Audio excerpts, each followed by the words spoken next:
Mr. Cronin, Here. Mr. Farahi, Here. Mr. Long, Here.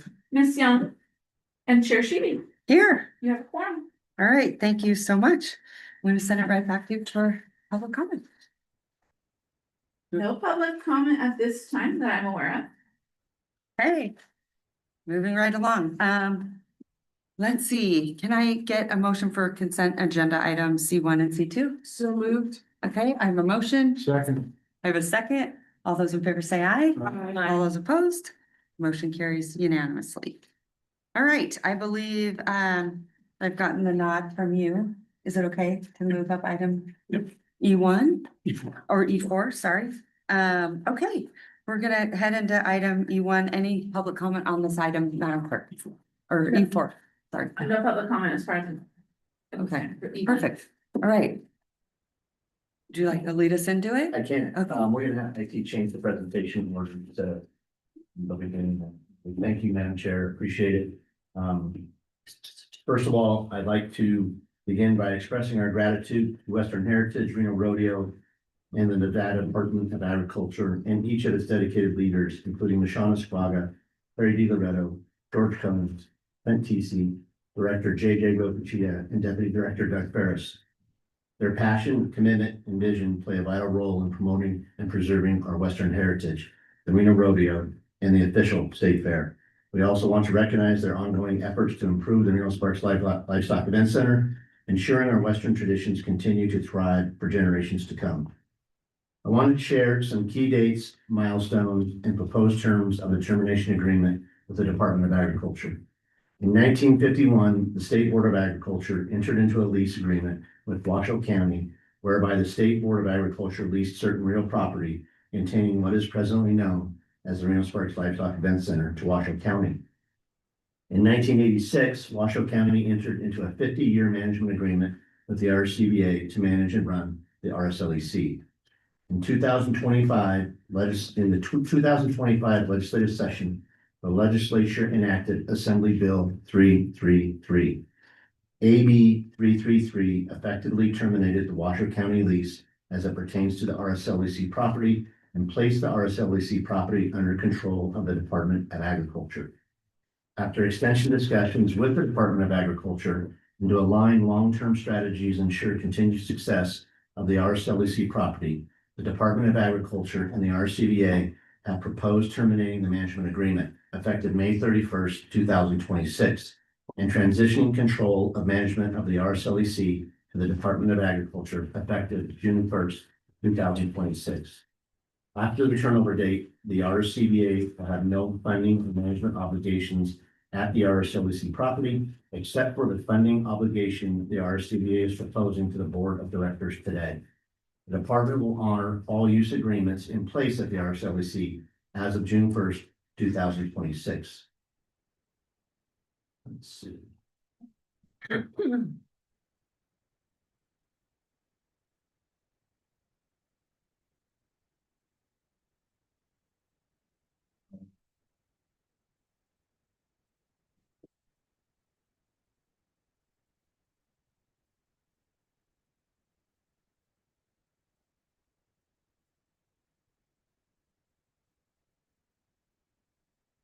Chad. The RSCVA will make a total contribution to the Department of Agriculture in the amount of $10 million to support the ongoing maintenance, operation, and improvement of the RSLEC property. The contribution is to be made in 10 annual installments of $1 million, with the first such payment due on before June 1st, 2026, and thereafter on or before June 1st of each subsequent fiscal year until the last installment on or before June 1st, 2035. The RSCVA agrees to transfer capital assets utilized in the operation of the RSLE property to the Department of Agriculture. A complete list of the assets to be transferred and the value of such assets has been provided in the termination agreement. The total capital assets have an estimated aggregate value of $18,390,169.35. The RSCVA has provided the Board of Directors with the RSLEC revenue and expenses for fiscal years 2023, 2024, and 2025, being average for these 2 years in the slide that is displayed today. Total operating losses, including capital contributions, insurance, IT, and administrative fees, were $1,317,576 in fiscal year 23, $1,348,873 in fiscal year 24, and $1,724,138 in fiscal year 25. The operating losses, capital contributions, and administrative expenses for these 3 fiscal years averages $1,463,529. The 13 full-time employees who work at the RSLEC will be offered a retention bonus if they continue to remain employed at the RSCVA through May 31st, 2026. These 13 employees will also be provided with severance packages if their employment with the RSCVA terminates on June 1st, 2026. The total financial liability for retention and severance payouts is $58,160. Capital assets for buildings and equipment at the RSLEC are included in the termination agreement, total $15,990,216, with a current book value of $1,578,963. Capital assets for equipment at the RSLEC included in the termination agreement total $2,328,953, with a book value of $1,061,737. Apologies. In summary, the RSCVA will provide a yearly capital contribution payment of $1 million for 10 years from 2026 through 2035. The RSCVA will also provide capital assets of buildings and improvements with a book value of $1,578,963 and equipment with a book value of $1,061,737. I'd be happy to take any questions at this time. Thank you, Madam Chair. Okay, thank you so much. All right. Mr. Friday, go ahead. Has this gone to the finance committee? Has the finance committee gone through this full package? Great question. Send to Mr. Israel. No, not this particular package, no, sir. The finance committee, no. No. The finance committee went through the budget augmentation, but not No. the package itself in terms of the offer. Overall, what we're trying to do, I personally believe, is a good thing to do, but the numbers and the impact on the budget has to be analyzed by finance committee, and the finance committee should make a recommendation to the board. This is too big of a deal to just bring it. We got the package on Tuesday and we looked at it, and frankly, some things do not add up, which I have here, but these are things that has to be analyzed by finance committee so we do it correctly. If not, the concept of giving the facility for 10 years and $1 million a year is fine and dandy. But the issue is the impact on the budget, which it does not, I cannot figure that out. Okay, thank you. All right. I don't see any lights on. Any lights on? Your light, Charlie? I know, I'm deciding. Go ahead. Deciding if I want to turn that light on or not. Okay. So in essence, obviously, when we look at our losses, we've been running at a negative, and so even with our $1 million a year plus the capital assets transferred, still brings us in a little lower than what we've been losing every year on it. Is our decision to, in negotiating this with the idea or with the goal, obviously we want events there. We want, so it's us supporting from a Convention and Visitors Bureau, supporting all the activities because it is our busiest facility, and it will be up now, you know, to the new group to be booking it, and so is our support really kind of two ways, a little bit out of the financial losses we've gotten, but more importantly, driving more economic impact, room nights, events that, and obviously they get to decide whatever events book in there. And I guess a little bit of a concern is it only things that we have on the calendar through May 31st that are protected, or are there, because I'm sure somebody help me book things out further. Are those things guaranteed that the groups that we have booked will be continued, or is that for a negotiation? Yeah, let me take an attempt to unpack all that. So thank you for coming to that. So in terms of I'll go with the last question first. In terms of all business that is currently contracted, we have been in communication with the Department of Agriculture, and they have agreed to honor everything that is currently under contract. There is a request for one piece of business that we will have to reach out to relocate or terminate, purely because of some of the capital improvements the state is willing to, or may have the ability to do on site, which would contradict the group and the part of the facility they need to hold their meeting. The second part is as it relates to continue to promote and sell the facility. We have offered to do that, and we know the importance of the RSCVA, Western Heritage Month in June, supporting not only the Reno Rodeo, but the state fair is critical, obviously, to our region. And so we want to do everything we can to support that. And we have offered to support and promote any other business. I think the vision of the state is to really have its facility go back to what was really its original intent. So when that was to focus on equine, 4-H, livestock, Reno Rodeo, and the state fair. Yeah. Thank you. You know, the other thing I do want to point out is I think what you mentioned was very valid. Part of this was timing. And I also thought, to put this in front of the board as soon as possible, because it's a little complicated in the fact that there are two different contracts. So it's not just one. And I thought, the entire board should see this because we were also losing a board member on the finance committee. So I thought for, transparency and more eyes on this, this was probably the better way, but it was really about timing because if, we got to have this done very, very soon because June is going to be here tomorrow. So it really was about a timing thing. It wasn't that we didn't want the finance committee, but also losing a member and then also making sure, because I think we were concerned about Friday with the posting of this agenda because I wanted to do it at a regular board meeting. So that was just so everyone knows, that's why. Wasn't intended to bypass them at all, but I really want everyone's eyes on this, so. Okay. Thank you, Madam Chair. Go right ahead.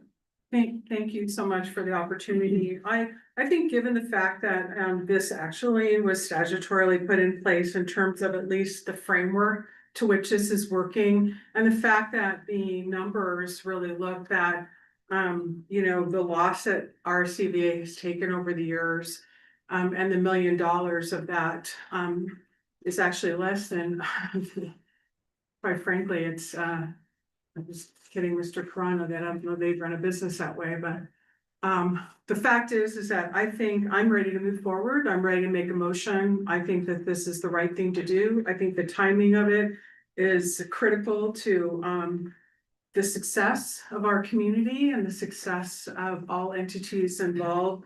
And the augmentation, which will be given later by Mr. Chisel, will actually take that into consideration from a financial standpoint. So, Madam Chair, if there's no other further discussion, I'm certainly happy to make a motion. Okay, any further discussion?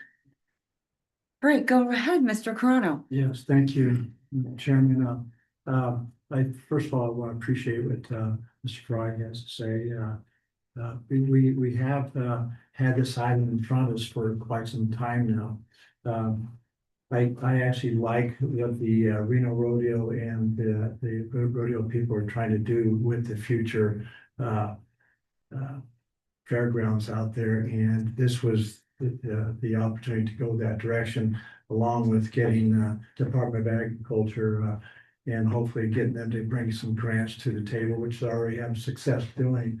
So I think with where we're headed, again, I do appreciate everything John has to say, because I'm interested not just the $400,000 loss difference there, I'm interested in room nights. And we did evaluate room nights. We have looked at room nights as a board here in the past, and room nights aren't as substantial as they should be or could be, and I'm hoping that with the Reno Rodeo potentially taking over the partnership with the agriculture in the future, that they will, along with the RSCVA, help support them continue bringing, more and more room nights to created by that facility up there.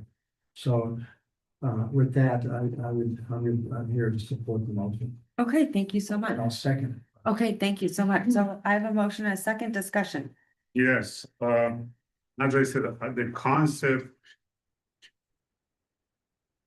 Madam Chair, I think is a sound concept. That the impact on the budget, I will be voting no. Because that's not how I run my business. I'm not going just rubber stamp things. Mhm. I need to understand the impact on the budget. If not, as far as giving the facility and making the 10-year commitment of 10 million, I have no issue with. Yeah. But I have an issue with the impact on the budget. Thank you so much. I appreciate that. And I also appreciate your comments, Mr. Cronin, because we've been sort of working through this for quite a while. I also want to say thank you to the Reno Rodeo and to JJ and George. Your leadership has been nothing but pretty miraculous. And I also, I'm really excited to see the direction that you're going to be taking this in, because I think your hands have been tied for a long time. And so I think this partnership really makes sense. And not to mention, it is our, it is something that we absolutely have to preserve and make sure, not to mention, I think your vision for the fair is long overdue. I'm very excited about that. How long has it been since we have really had a state 22 fair? years or something? State like fair. that? I'd ask to defer to Dr. 60 years, Okay, 60 years. 60 I was years. off by 40 years. So I just want to commend all of you, and particularly the hats in the room. Because I really believe that the rodeo has been such a highlight of our history, our heritage, and just thank you for everything you do and all the smiles you put on all those little faces every single time that rodeo lights up, and the fair is going to do the same. And so we really wanted to, it didn't make sense, I think, when we really looked at that, that I guess the way that, we've been booking it, and we really believe that, I think the agriculture aspect makes so much sense. And so we really wanted to support you, and we will continue to support you and promote all the wonderful things. Mike said he's gonna knock it out of the park with a lot of the sales and bookings for whatever you guys need. And so I just want to say thank you to the commitment and to our community and to the city of Reno. It's really impressive. So I just wanted to thank you guys from the bottom of my heart. I know that you've worked on this for a long time, so JJ, you're a change maker. Good job. All right, I have a motion and a second. Just another quick comment. Madam Chair, please. I just want to say this seems like a win for Reno Tahoe and our region. I just don't want to take it lightly, the employees that we're losing. And I do appreciate the severance package that you're offering. So I just wanted to say that publicly. Nice to mention that, Greg. All right, so I have a motion and a second. Oh, sorry, Ben is over here telling me differently. I'm gonna ask Commissioner, Commissioner, will you please, like me to read? yes, will you please I read respect the that. motion? Ask that, but thank you for Go that right ahead. opportunity. I hereby move to approve the interlocal government agreement for termination of management agreement and transfer of assets and operational responsibility for the Nevada State Fairgrounds on the terms presented, and authorize Mayor Hillary Sheevy in her capacity as the RSCVA board chair to execute the agreement on behalf of the RSCVA. Okay, thank you so much. Did you get that, Ben? Perfect. You got it. All right, I have a motion and a second. All those in favor say aye. Aye. All those opposed? Motion carries. All right. Congratulations.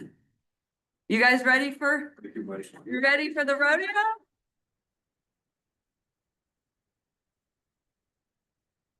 Okay, I guess we are jumping back to item D1.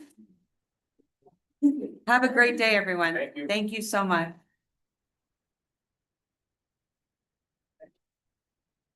Hey,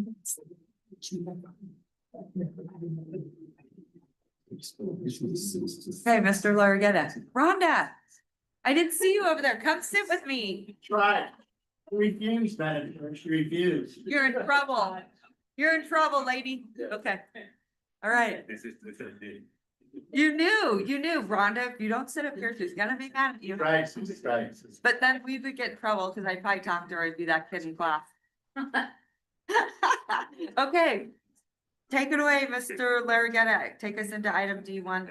Okay, thank you, Madam Chair. I'm gonna hand the mic here to Christine Ernie in a second, but just to tee it up a little bit, yesterday we held our quarterly stakeholder meetings. We had a tremendous numbers of attendees, which was great. And I think because we have two very distinguished speakers today, which the board is going to hear the presentations, they're well received. A lot of data, very positive, and I think the takeaway you will see is that Reno Tahoe is performing at a very high level. And so with that, I will turn it over to Ms. Ernie. Thank you.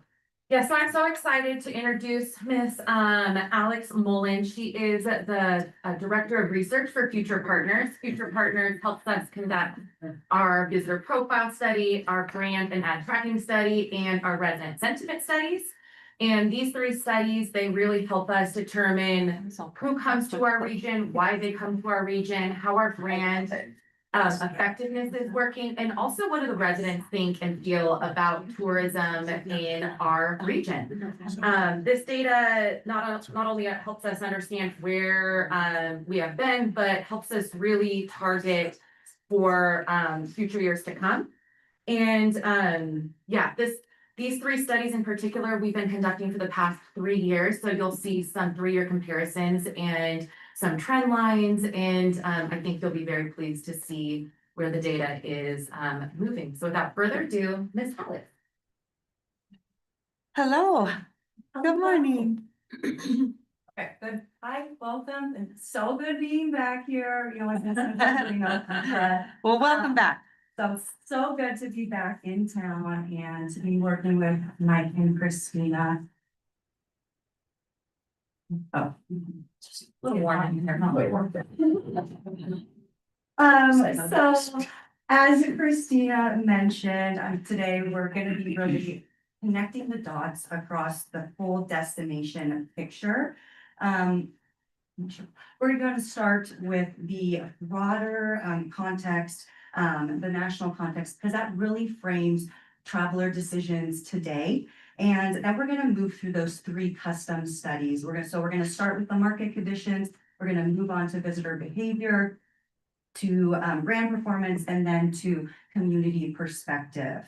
So before we look at Reno Tahoe specifically, it really does help to understand the backdrop of consumers operating nationally. So here at Future Partners, we have a long-standing monthly tracking study. It's called the State of the American Traveler. And that really gives us a current read on traveler sentiment and behavior. So every month we collect 4,000 responses from American travelers. And our latest wave of data collection is February 2026. I just want to couch that is before the start of Iran. So trends you are seeing here may completely change next month and moving forward. But today I'm going to really be focusing on a look back to 2025, since that is the year of when these studies were conducted. So leisure travel enthusiasm has remained really strong and stable over time. This matters because it tells us that tourism is still healthy. So the challenge is less about stimulating demand for travel and more about winning share for Reno Tahoe. Now, the economic caution is still in the air, even if that recession anxiety has been easing since that peak in early 2025. Now, in practical terms, that means that travelers are not retreating from travel. They are scrutinizing where their money is going and what they're going to get in return. Now, travel continues to rank high as a near-term spending priority, which is really encouraging. So even in this cautious economic environment right now, leisure travel is still competing well against other discretionary uses of income. Now, at the same time, only about a third of travelers say right now is a good time to spend on travel. So the traveler mindset is not this carefree optimism, it's a cautious optimism. And maximum expected travel spending has been increasing in 2025, and as per our last wave of data collection, it hit a high, and this really tells us that consumers are protecting travel in their budgets. It is important to them. And so, key kind of takeaways at the national level is that travel momentum is strong, budgets are open and available, despite that elevated macroeconomic concern. So that's really relevant for Reno Tahoe because it means that destinations that will outperform are the ones that feel differentiated, that are easy to choose, and that are worth the spend. Now, with that context in mind, I do want to turn our attention to Reno, and the next following slides are pulled from the State of American Traveler, along with gathering traveler sentiment. We also asked our respondents to rate their perceptions about different destinations, and Reno is one of them. I do also want to highlight I don't know why we do this. We track Reno and Lake Tahoe separately in this long-standing study. So what I'm showing here is specifically for the city of Reno. And this slide here, it lays out what we call a brand equity index. So it's really the health of the destination. And there's 6 key metrics that ladder up to this index. That's awareness, reputation, differentiation, momentum, relevance, and loyalty. And together, these not only show how familiar a destination is, but whether a destination is becoming one that they are willing to choose. So you can see here, Reno's equity index is 49.7, and right below that, I just kind of laid out some competitors. Now, these destinations tend to be larger than Reno and are, and Christina and Mike says, probably not direct competitors, but it's who we track in our study. So just trying to give you kind of the feel and of the depth of information that we can be providing here on that broader level here. But digging into each one of these metrics, familiarity is the first hurdle in destination decision. So that question here is not really simply whether travelers have heard of Reno, but whether they know enough about it to choose it. And appeal tells us whether awareness is moving into a positive meaning. So a destination can be known without being compelling. So this is really where brand perception begins to move from visibility to desirability. And uniqueness is important for Reno because it is how we avoid competing on scale against bigger, more familiar cities. So the more distinct our experience feels, the more permission we have to win on something other than size and fame. And momentum matters because travelers are drawn to places that feel relevant, current, and that are on the rise. And a destination that's perceived as gaining popularity has an easier time to converting that curiosity into intent. And speaking of intent, this is where brand strength really becomes future demand. So if familiarity, appeal, and differentiation are working together, then we should see that reflected in the willingness to visit. And recent visitation gives us the base for where we can reactivate and grow from. So taken together, these slides reinforce an important point here. Reno's opportunity is not just to be known, but to be chosen for a distinct region.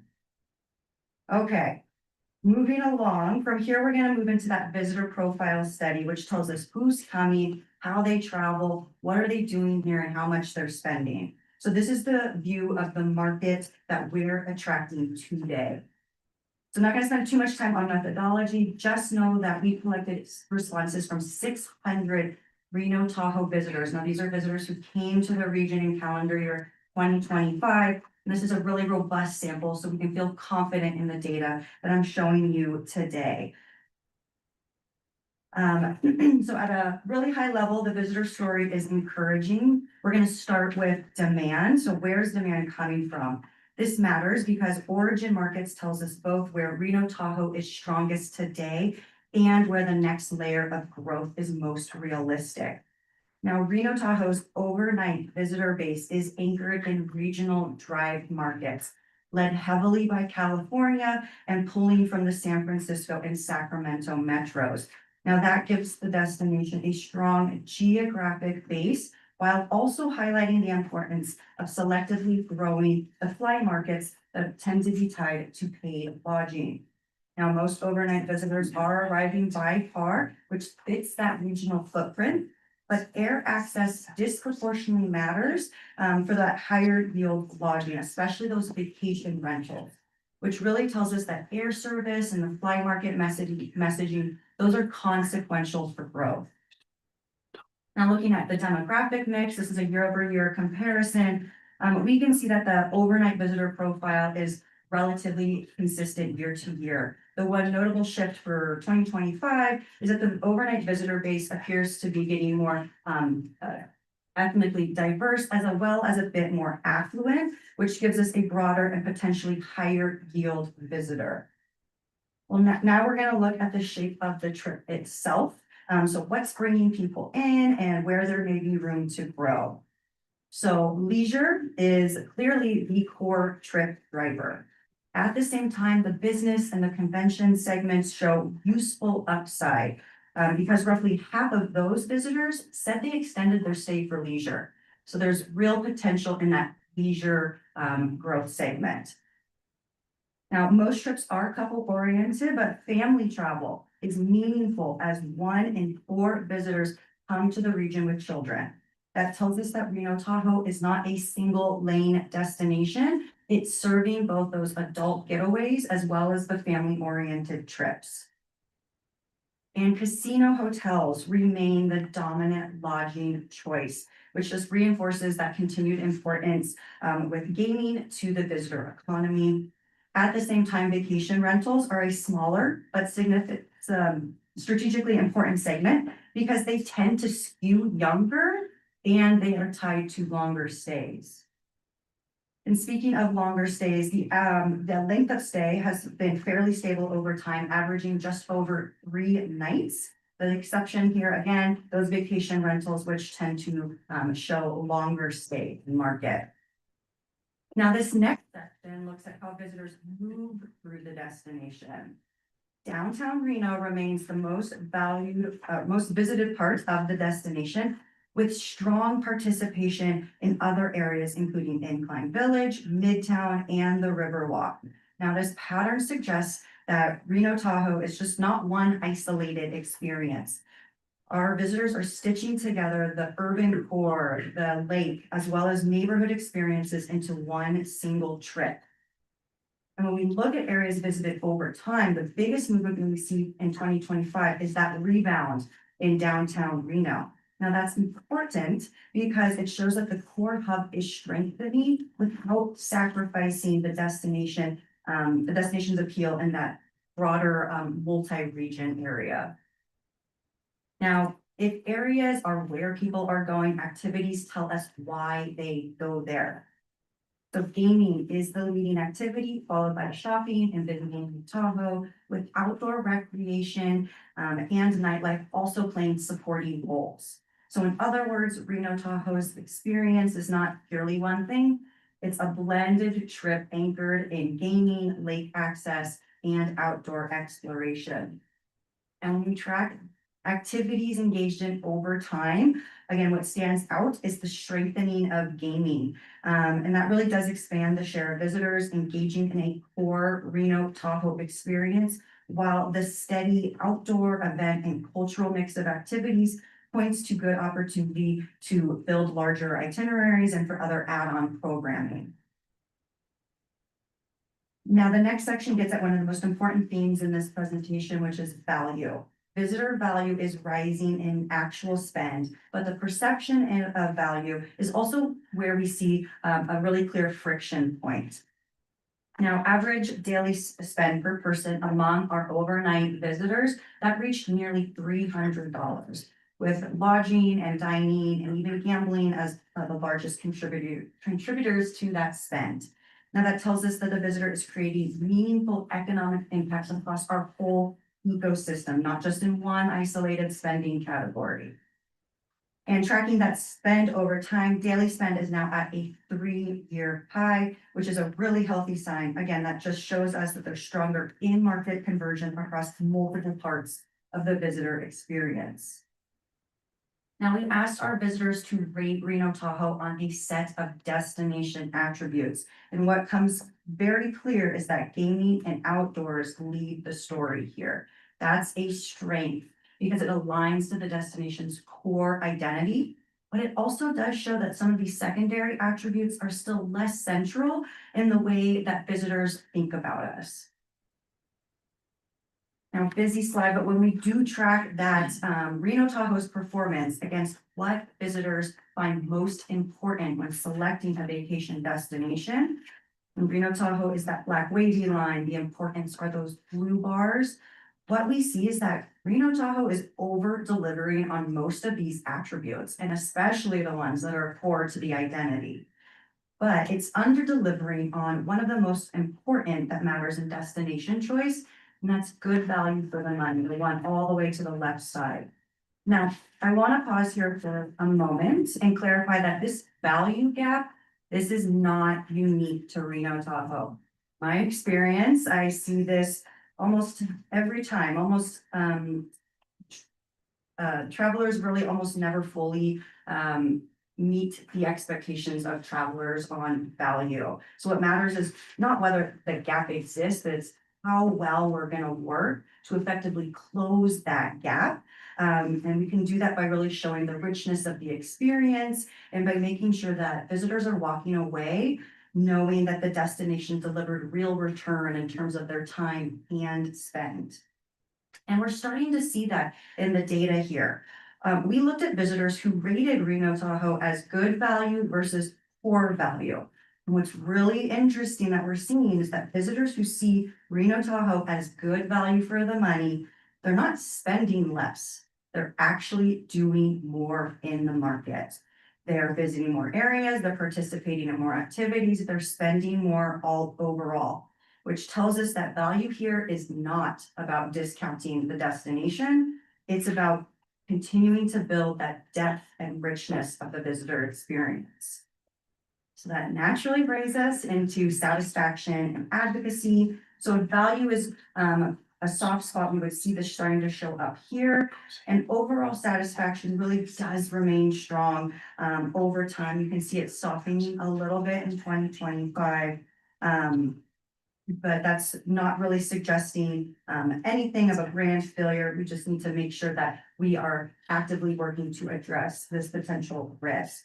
Now, the good news is that loyalty is remaining resilient. Visitors are showing strong intent to return and to recommend the destination, which means we have a very solid foundation. Now, the last part of the visitor profile study is all about timing, and this is one of the clearest operational opportunities that we have from the data. Now, planning and booking windows are becoming highly compressed, with most trips coming together within 2 months or maybe some even closer to the time of travel. That's good news for us because that means we can design lower funnel messaging and timely offers and near travel conversion tactics to create real impact, to really convert the interest into bookings. Okay, now I'm going to shift away from visitor behavior and move into the perceptions of what target travelers in the market think about Reno Tahoe. So this is where we assess not only how the brand is landing, but whether all the paid advertising is breaking through. So again, not going to spend too much time on methodology. The important thing to note here is we collected 600 responses from target travelers. Now, target travelers for us means that we are sampling a younger audience, ages 25 to 54, and ones that are a bit more affluent. They have to make at least $100,000 to participate in this study. So again, younger, more affluent. And what we're seeing here is, again, really encouraging. So we're going to start out with what target travelers fundamentally associate with Reno Tahoe. Similar to our visitors, we asked them to rate those destination attributes. And what we are seeing is that the target audience is most strongly associating the destination with its outdoor forward identity. And this is a real asset here. So convenient access to the outdoors, outdoor recreation, water access, winter sports, these all continue to define the brand in a way that is credible and ownable.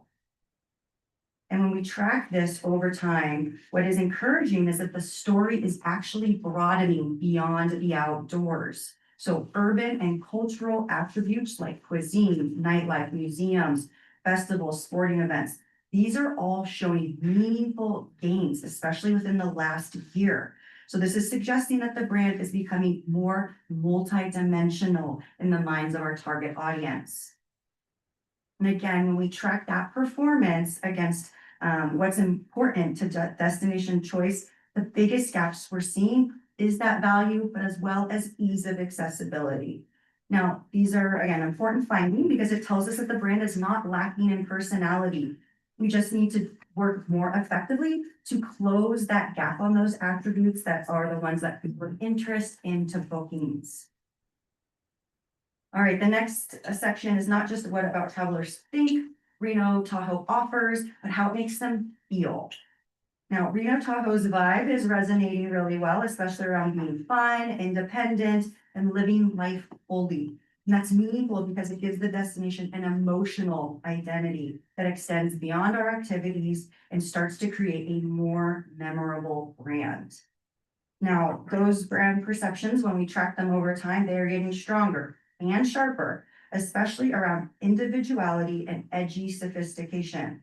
So this is exactly the type of movement we want to see to help Reno Tahoe feel more distinctive in a crowded, competitive set. Now, the next piece of section is whether the paid advertising is breaking through. So awareness is definitely important, but ultimately we also want to see whether the paid advertising is creating action. So paid advertising recall is at a new high in 2025, which is a strong sign that the media is cutting through. And in this environment, it's really hard to be seen, and this is showing that their paid advertising is increasingly earning attention. Now, more importantly, the paid advertising is not just being seen, it actually is being liked and acted on. So travelers who recall seeing the paid ads in the wild, they report that they then researched the destination, they increased their length of stay, they booked more activities. So this is exactly the kind of downstream behavior that we want to see, especially through our paid advertising.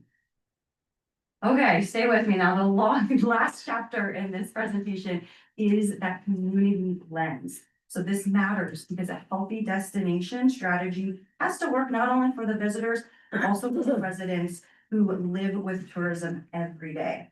Now, again, not too much on methodology other than to note we surveyed 400 Washoe County residents. And again, that's a robust sample size that we can feel really confident in the data that we're seeing today. Now, really, we're going to start here with the emotional context of how residents just feel kind of on their everyday life.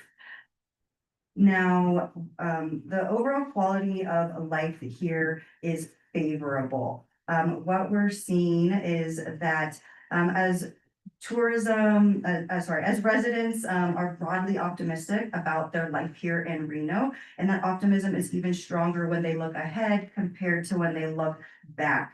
Now that matters because it suggests the community is receptive to future forward narratives and potentially, long-term destination development. And when we compare this to a national benchmark, we see that Washoe County residents are even more future forward oriented. Again, letting us to believe that the community is going to be more receptive to anything that is in terms of development in the future.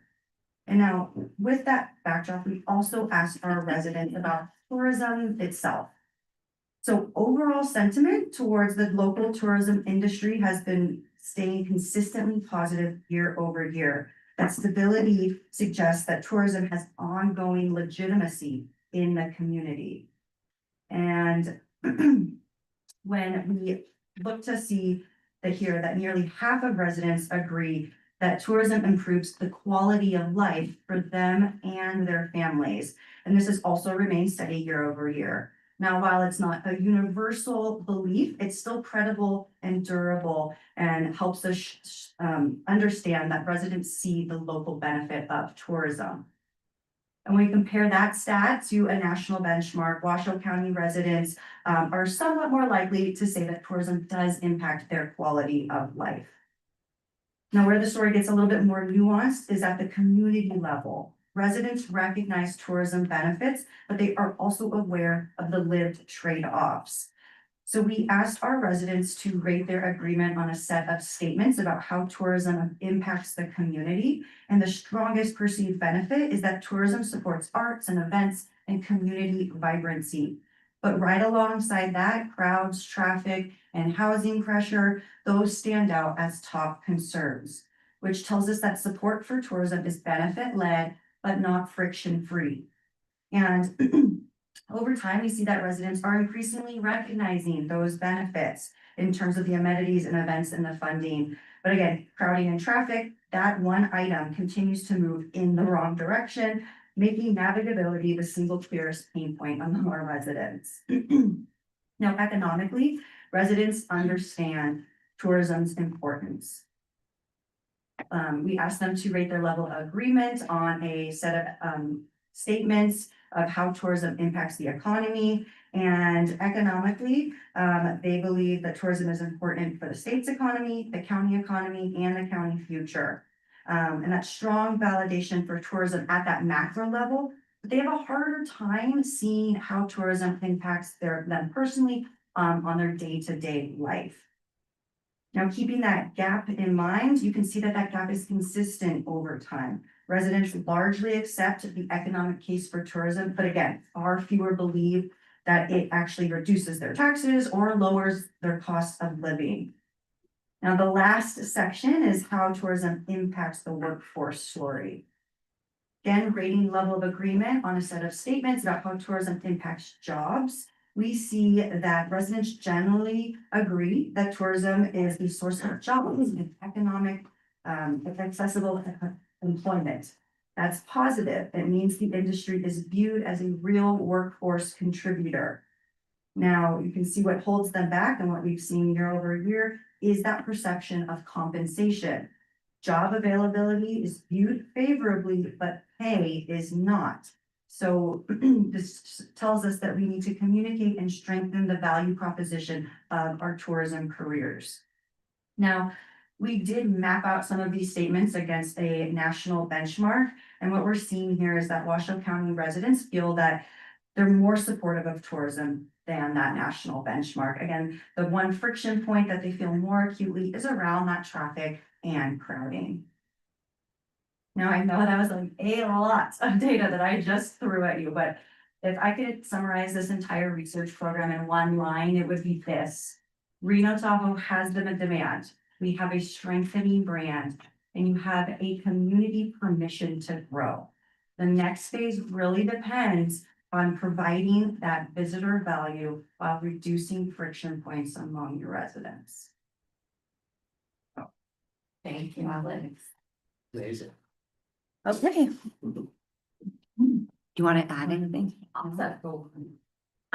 Yeah, I just thank everyone for listening. I hope everyone, this past year is year one of our 3-year strategic plan. And one of the core areas that we really want to focus on was increasing that urban environment and urban culture. And it shows in the data that more people are going to our urban areas. So really tip my hat to the team for making that dedicated effort, and also that more diversified traveler, really uplifting experiences across the gamut. And we're really seeing that our audience is recognizing those promotions and recognizing and associating Reno with that diversified audience or attributes. And if there aren't any questions, I can move into Just really Okay, Go ahead. quickly here. Go ahead. I thought there was a lot of positive stats in that deck, which was, a lot.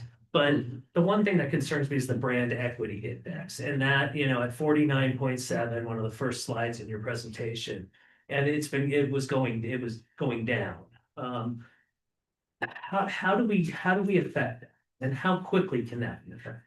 So just to clarify, also with that brand equity index, because I know we threw a lot at the board today, that is a nationwide survey. So that's not Sure. targeted to, that's all across the board, all of your major cities, and we're comparing ourselves to major cities around the country, Sure. to the New Yorks and the LAs and the Vegases and the San Franciscos. And I know, trust me, that there is a gap on some of those larger areas, but I do find optimism in one, that if you looked at the one slide on which community do you see growing, or which, gosh, what was the wording? Which community do you see having energy and like opportunity of growth? And we ranked second out of all of those cities. So I think that the country, it's not even just our target audiences, are seeing that Reno is on the rise. Now, when it comes to brand equity, I think honestly, it's just the size of our destination. And if you ask anyone around the country, I mean, we all hear it. We're trying, trust me, but where is Reno help? What is the proximity to Lake Tahoe, to Las Vegas, and especially on the East Coast, just geographically not having as much awareness as the West Coast? And that's where, when you look at the overall brand equity from the nation, those are lower scores, but when you target it, the three other studies are more focused on our target markets, which are the West Coast. That's where the strong attributes are, and that really shows us that they know and are familiar with us, which is where we're targeting, where we're advertising, and really making those brand impact lists. Yeah. If we have the funds to advertise around the whole country, I think it would be fantastic, Yeah, I mean, it shows that the ads are working in our. but we certainly are. Yeah. But, with just thinking of the perception of Reno at 49.7, I just, kind of get sad. So. Yeah, we're working on it. I mean, trust me, I'm super competitive, as we all talk about, and even we want to beat out those bigger cities. And when we're comparing ourselves to massive cities, I still want to beat them. Sure, absolutely. And that is just Reno on its own too, just for the record. It's not Yeah. the entire destination. It's Sure. not Reno, Tahoe. It's Sure. What are you familiar about with Reno, Nevada? You had on there cities ranked, 2025, Reno was number 2 at 46.7%. Mhm. Las Vegas was 43%, Portland 37. So maybe that was what you're looking at. Yes, thank you. That was, yeah, thank you. Denver was above us. Yeah. It's incredible information you have on it. Mhm. Yeah. Yeah. We have to Great. probe that in 15 seconds. Yeah. It's a lot I'm a more too. little That's just a slow. snapshot. but Yeah. Trying to get through as much as possible. And Christina, would you send that over to the DRP? 1,000%. That would be Yes, fantastic. of course. I think, anytime we're doing these, if you Yeah. can just share whatever you can, the more information, the better. Absolutely. Thank you It's so much for the posted on our partnership. website, But we will Yeah. also share it out. It'll go out in our weekly community newsletter next week, so keep an eye on that. But yeah, anyone wants the data, we're happy to send. Okay. Fantastic. Okay, go ahead. Carla. Alex, thank you. This is always, it's a lot, but it's great information, and I always love the visitor profile. Because it doesn't change dramatically, but all the shifts in it and looking at, the demographics, millennials being the highest percentage, followed by boomers, just those numbers for all of you and your properties are super important, but really for the destination, kind of understanding, who the visitor is that's coming here and then targeting that. And so I really, tons of data. I really appreciate gaming. I was surprised to see gaming up, and I know my family is not in that industry anymore, but gaming for us is still that really important base, which leads to room nights, which leads to, increase in the economy. So to see the gaming numbers as well as the outdoor that's been climbing, to see the gaming numbers come up was great to see, but thank you for all your work.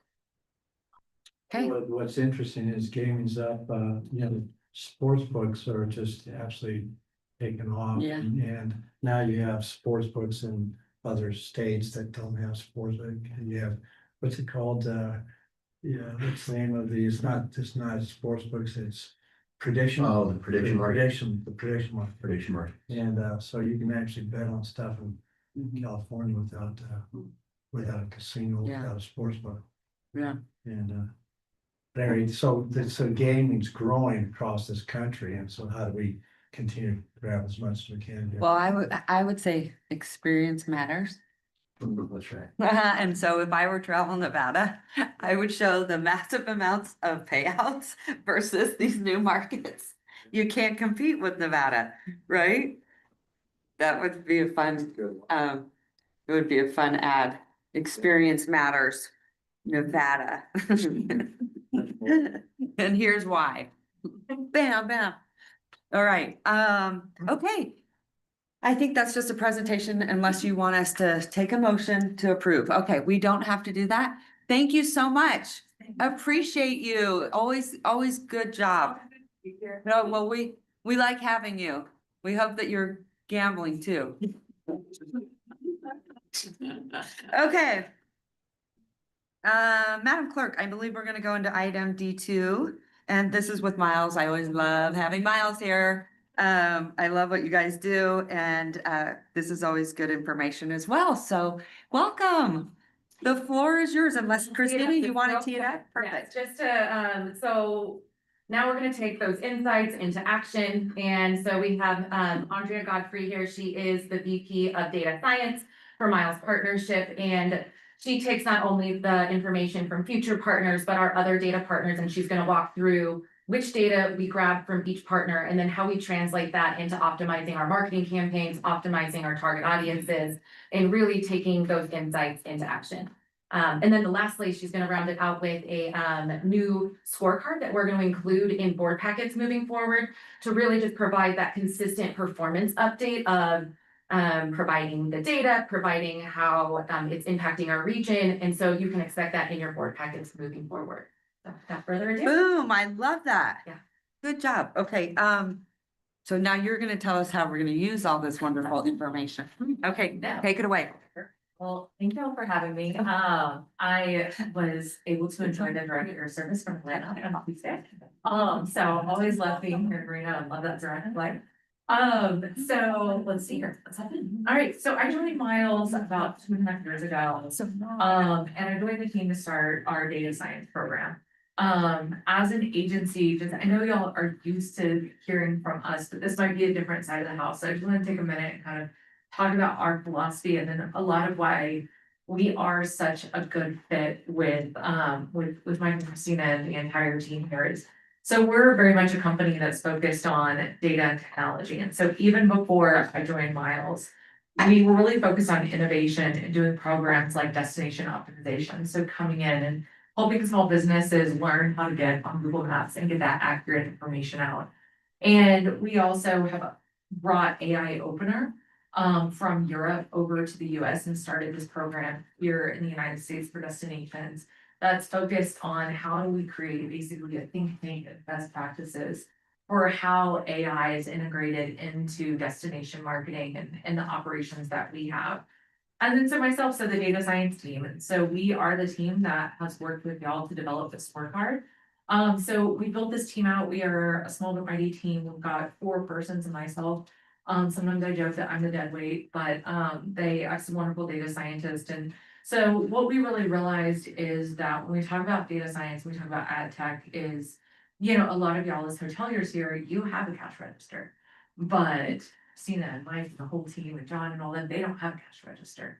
And we have to use different data. We have to interpret it differently. And so we wanted to build a data science team that has this DMO endemic experience that we can use to build out our ad tech products and work with the data.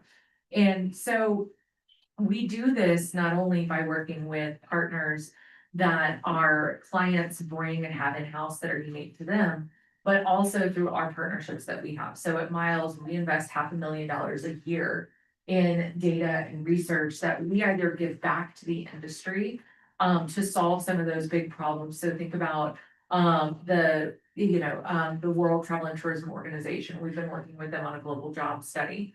Also working with future partners on that monthly study of American travelers. So supplementing that program so that that can be a value add to the communities.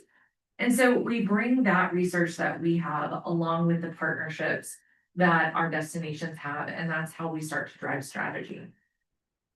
And so as Christina said, I'll talk about what this approach looks like.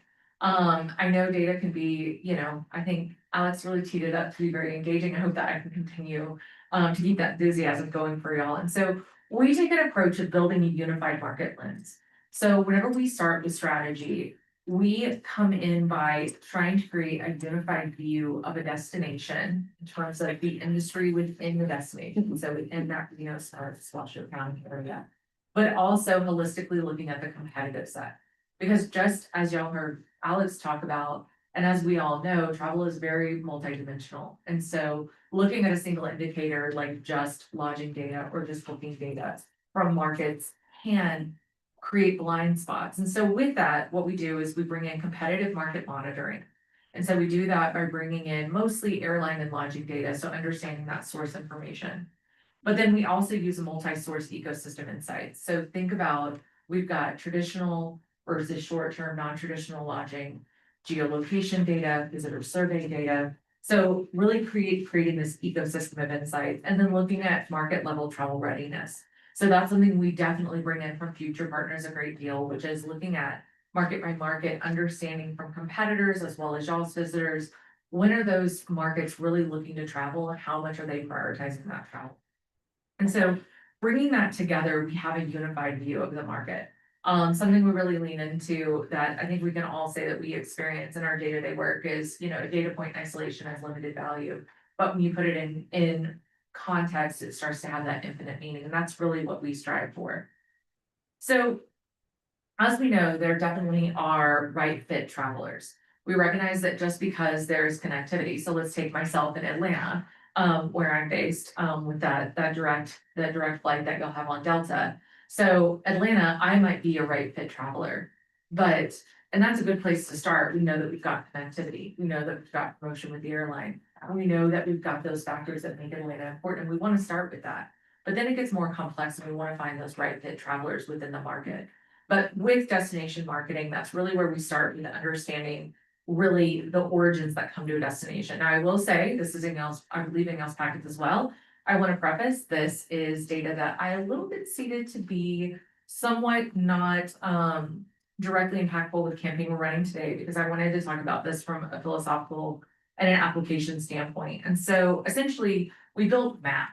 What we realized very quickly is that if we were to take geolocation data and look at origin markets to Reno, we might not be understanding the right fit origin because we're looking at just volume. We're not looking at expenditures. But if we were to look at credit card data from commerce signals that we get from tourism economics, we'd be looking at spending. We'd be losing that view of who are just the feet on the ground that we can convert to be high value travelers. And so that future partners data comes in really importantly, because this tells us where is the bulk of that visitation coming from, and we can filter that to look at your vacation visitors versus your business travelers. And so the challenge that we were realizing our teams had is we were getting all of this data, and for the data people in here is that you would get this data from commerce signals and it would say loss underlying Vegas, and then another data set would be loss space Vegas. And so that alone was taking a lot of time to normalize. But then we also realized that we were having to manually sort all of this data, because you're getting credit card, you're getting volume, you're getting share. And so the back end of this non-sophisticated looking spreadsheet actually takes all of this and it formats it so that we can look at each of these data sets in a standardized way.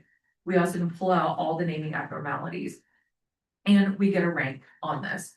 And so it's so easy to fall in this habit of saying, we've got a budget, of X number of dollars, we can market 5 markets, let's take our top 5. But if we look at the rank, we can see here, we would say, let's look at, Sacramento's number 1, San Francisco's number 2.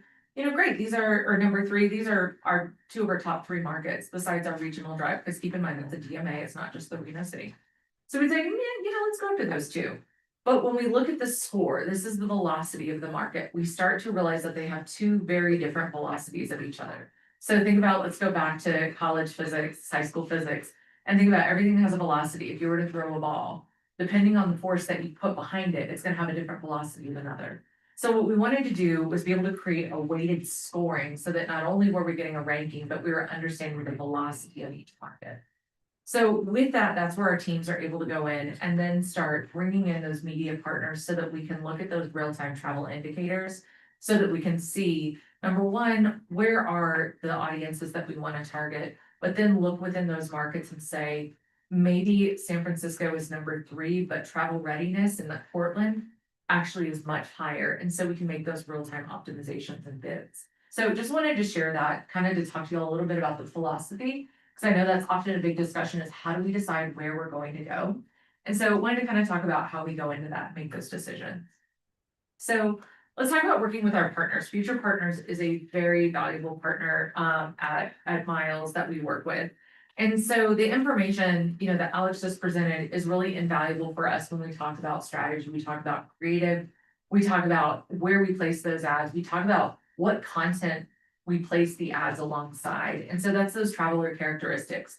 So having that conversation of understanding the budget priorities. So when we look just last year alone, and we look just at Reno, we can see that compared to those numbers, I don't know, may not have remembered. US for the first 2 months of the travel as a budget priority was, I think that was 61%. We look at y'all's visitors last year, y'all are already your visitors are 10 points higher. So for this tells us that the messaging for y'all's past visitors, we're going after people that travel as a budget priority for them. This is messaging that we can go back to talk about that retention and acquisition. Also looking at that travel readiness and that opportunity value. So understanding where are your visitors that are looking to travel more versus those traveling less? How do we get in front of them? And also perceptions and influences. So understanding what are those most important sources of information and how do they plan those the trips that they're not to Reno or their other trips. And that way we can make sure that we're proportionally weighting those media plans to be where we need to be. So when we think about perceptions and influences, one of the biggest things that we have right now is this compression that's happening with travel planning. So, as you heard earlier, travel planning is getting a little shorter, and that's happening because of a couple things. Is AI essentially is taking that travel funnel where you've got someone that's in that inspiration phase. So they're thinking, I need to get away. I want to relax. I want to reconnect. But where before they would then move down and start to go through consideration and then booking, now it's essentially smashing itself.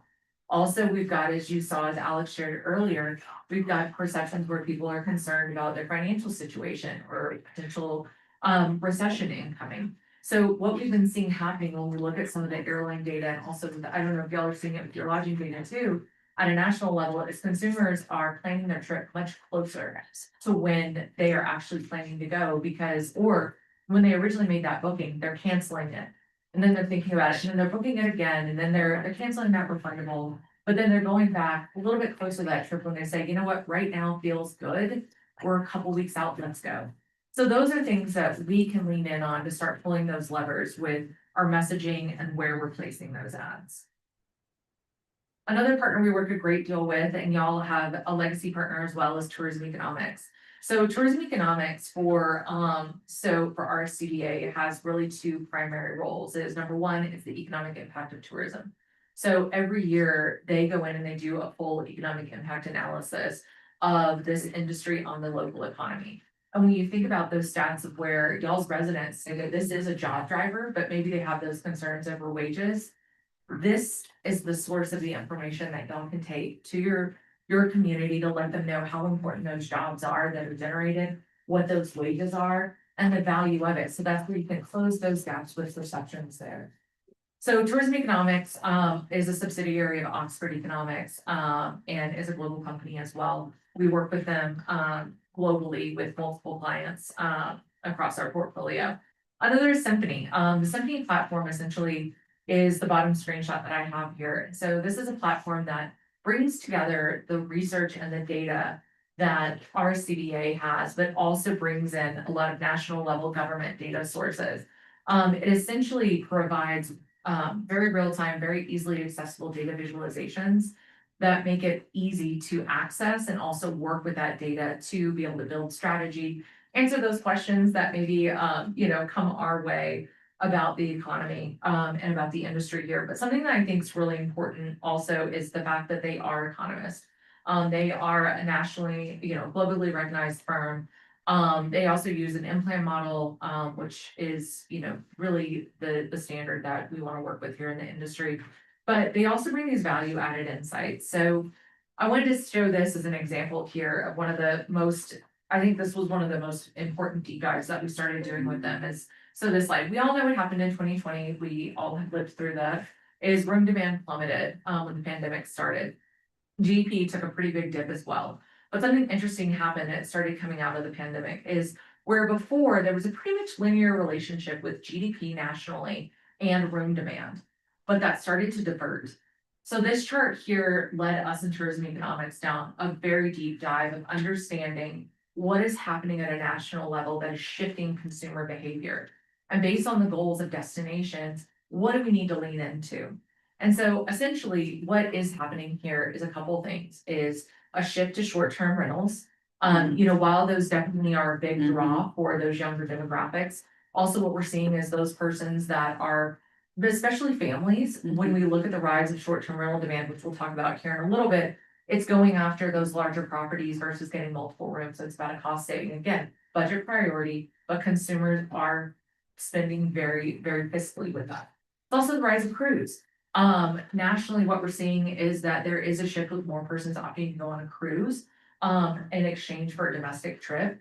When you think about when we've got people that are very busy, their consumer confidence is wavering. I think on the 3 indicators right now, we're looking at it year over year down about 23% on average. They want to know what they're getting for their money, and cruise gives them that for a package. So this is putting that pressure on lodging demand. But this is the kind of information that tourism economics brings that we can start diving into to really understand strategy and dynamics at a destination level. But also what it gives is national level forecasting information that we're able to look at and able to understand what that forecast looks like. Now, of course, as we know, we're in a very, I would say a very fluctuating market where things are changing on a regular basis. So this forecast came out in January. I know a lot has happened in our, macroeconomic and global environment. So with tourism economics, we get monthly updates on national level forecast. So this is information that we meet with their economist on a monthly basis, and we're able to look at updates with those forecasts so that we can really start to understand it as we look at the Reno level. We start to look at the large data set here that we have available. We can start knowing where to dig in so that we can optimize that strategy. And I would say, especially from a data science side, we are such a good fit with y'all. And it's because y'all, as a destination, have such a strong data tool set. I am not just saying this because I'm here. You don't see this comprehensive view, this holistic view with every destination.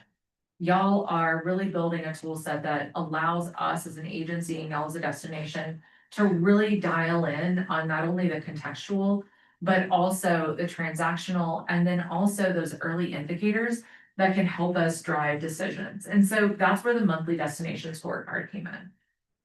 So we are going to be updating this. We're running about a month in the rear. So it's really that credit card data that pushes us a little bit. So we're getting that any day now for February, but this is what we're going to be updating every month for y'all.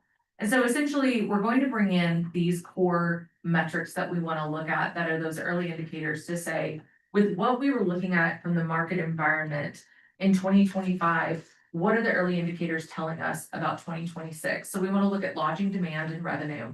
We want to look at card spending and card holders. Again, kind of that canary in the coal mine. These aren't all your visitors, but this is a very large subset of them that we know are verified in market. Or let's hope their credit card came with them. Otherwise, someone might be having a bad week. And then we also want to look at that overnight. Of course, how do we get them and who's staying longer and spending more in the destination? So for this year, there's really been a strong start, driven by double-digit increases in lodging demand. Also, visitor value is increasing, not just volume. So that's something we definitely want to look at when we talk about trying to move those visitors into the downtown area and around the destination. Card spending and the categories, which we'll talk about here in a second, is something we want to look at to say they're moving around, but are they contributing to that economy? And then also it's that validation point of they say that they're going to these areas and we know that they're continuing to go there. And then also we're seeing this visitor mix shifting from travelers from further away markets that are really driving that stronger in-trip, in-destination behavior. So when we looked at January, we saw those double-digit increases, almost 15%. Now this is across hotel, motel, 28-day RV, vacation rental, etc. Revenue growth was really led by the hotel and motel segments, having that double-digit percentage increase. Now, I got really excited when we started looking at Reno versus the national average. So we look at visitor volume. So looking at that geolocation data, we can see that y'all were up double digits, so over 12 points, where the US was only seeing travel up about 5%. Now, when we look at what's happening with room nights occupied, this is for just the hotel segment only. We can see that y'all are nearly 10 points above the US average. This is definitely something that we're projecting to continue to increase. And what I got really excited about this is you can say, you know, okay, this is 1 month. But for the US overall, if you remember that slide, a couple slides back, they're anticipating the national growth in hotel lodging to be under 1% this year. Y'all are coming out the gate very strong with that double digit. And then of course that gaming revenue. You know, keeping in mind that Vegas is a different destination, I think from a product standpoint, we can look at it and say it's a competitor, but from a direct one-to-one, of course, there are those differences there. Now, so I foreshadowed about the domestic card spend for the month of January. So this was very interesting. So as y'all saw with the Future Partners study that your visitors are spending more than they've ever spent in the destination. December alone, we saw that card spend was up, in January continued that trend. What got very interesting here is not only that we saw spending go up, but we saw card holders in market go up. So a lot of times I get the question of like, hey, everything is just more expensive. Are people just spending because they have to? And the answer is that your economic value of the industry overall is going up because you've got more people, but they're also spending more. Now, more importantly, when we start to look at the category, and our team dug into this as well, we started to see, or what we're seeing is that people are spending more on food and beverage and on retail. So right now what's happening where you've got this very mindful consumer that's prioritizing spending on travel. They are about a third of American travelers are planning to travel more. What's happening is they are down throttling their spending on discretionary. So when we think about travel, discretionary are those categories that they don't have to. You have to sleep somewhere. You have to actually have transportation. But what you spend on food, you can downshift that from instead of going to a white tablecloth dinner, you can do a quick service or you can do a short-term rental and you do grocery. Also, retail is where we're seeing nationally that people are clawing back. Those two categories each month are up year over year for y'all. So not only are people that are coming to the destination, moving to the downtown area, doing more in market, but they're also spending more and they're not just spending because they have to. They're spending because they're enjoying more here in the destination. And so that's what we're seeing through January and December. When we look at geolocation, if you look here at the length of stay, it's going to be shorter than what you see for your visitor study. And that's because geolocation is picking up the pings of the device. And so if we see someone move out of market and then come back in, it's going to cut that trip off, even though they might be here for that longer stay, which is what you're going to see in your full visitor profile. But what we want to look at, again, canary in the coal mine, we want to look directionally to make sure that that length of stay is increasing, and it is. We also see that your overnight trip share is increasing as well. That's really driven by your, not only your nearby drives are staying a little bit more than they were before, but it's also those further away markets that are really increasing that share and contributing to those overnight stay. So in your scorecard every month, you're going to get the what does this mean? And so I think it was Charlene, you mentioned that we like to see the visitor profile, but like it doesn't change all the time. But it's those, I call them Easter eggs. And I know Easter's coming up too. I always like to say there are Easter eggs in it. So there might be little Easter eggs, and hopefully this looks pretty consistent over time, because what that means is that we're leaning into that strategy that's longitudinally supporting the destination, but there will be those Easter eggs. And so core markets continue to be really important from a media standpoint. And so when we talk about messaging and where we're putting that media, it's about really continuing to establish that strength and continue to maintain that in your nearby markets, but also continue to reinforce that opportunity in your further away markets as well. So new visitors coming from those further away markets create this opportunity for us to generate loyalty from them. So what that means from a media perspective is us doing that retargeting, us leaning in and using those providers where we've got that first party data that we can say, hey, we know this individual came here in an anonymized and privacy safe way. And then we can encourage them to come back, get that messaging to turn them into those repeat visitors.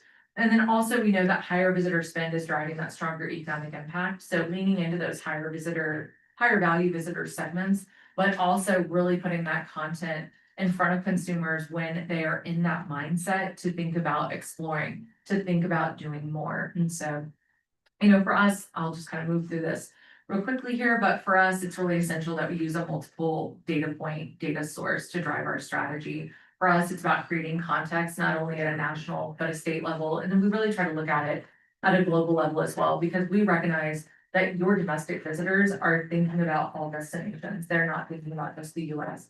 So we keep a pulse on that, that's really important for us. And so sharing the scorecard is something that, Christina and our team has really built, and we think is important. Because that's something that we can give y'all on a monthly basis to really kind of say, where are we facing? What are those bits that we are leaning into that help us to maintain the momentum of the strategy? All right. That's it.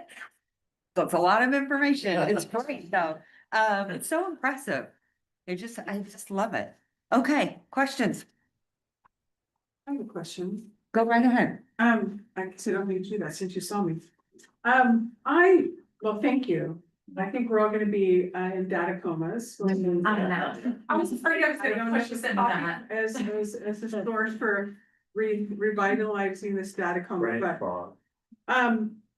On the geolocation trends, I wonder if there's any further deep dive where it's great, the length of stay increased to 2.5 days and the share of overnight trips rose to 85%, but the repeat visitation declined 47%. And I'm just wondering what that correlation may mean and how does that compare to other years? Yeah. And projections maybe moving forward. That's a very good question. So we saw that as well. And so our observation is that's a compression happening with y'all getting more, it's about share, it's not about volume. Is because y'all share is increasing from further away, you're getting more new visitors. You're not losing that repeat base, you're just getting more of those new visitors coming from the further away. Also, this is just geolocation data is very valuable. I would say it's come a very long way.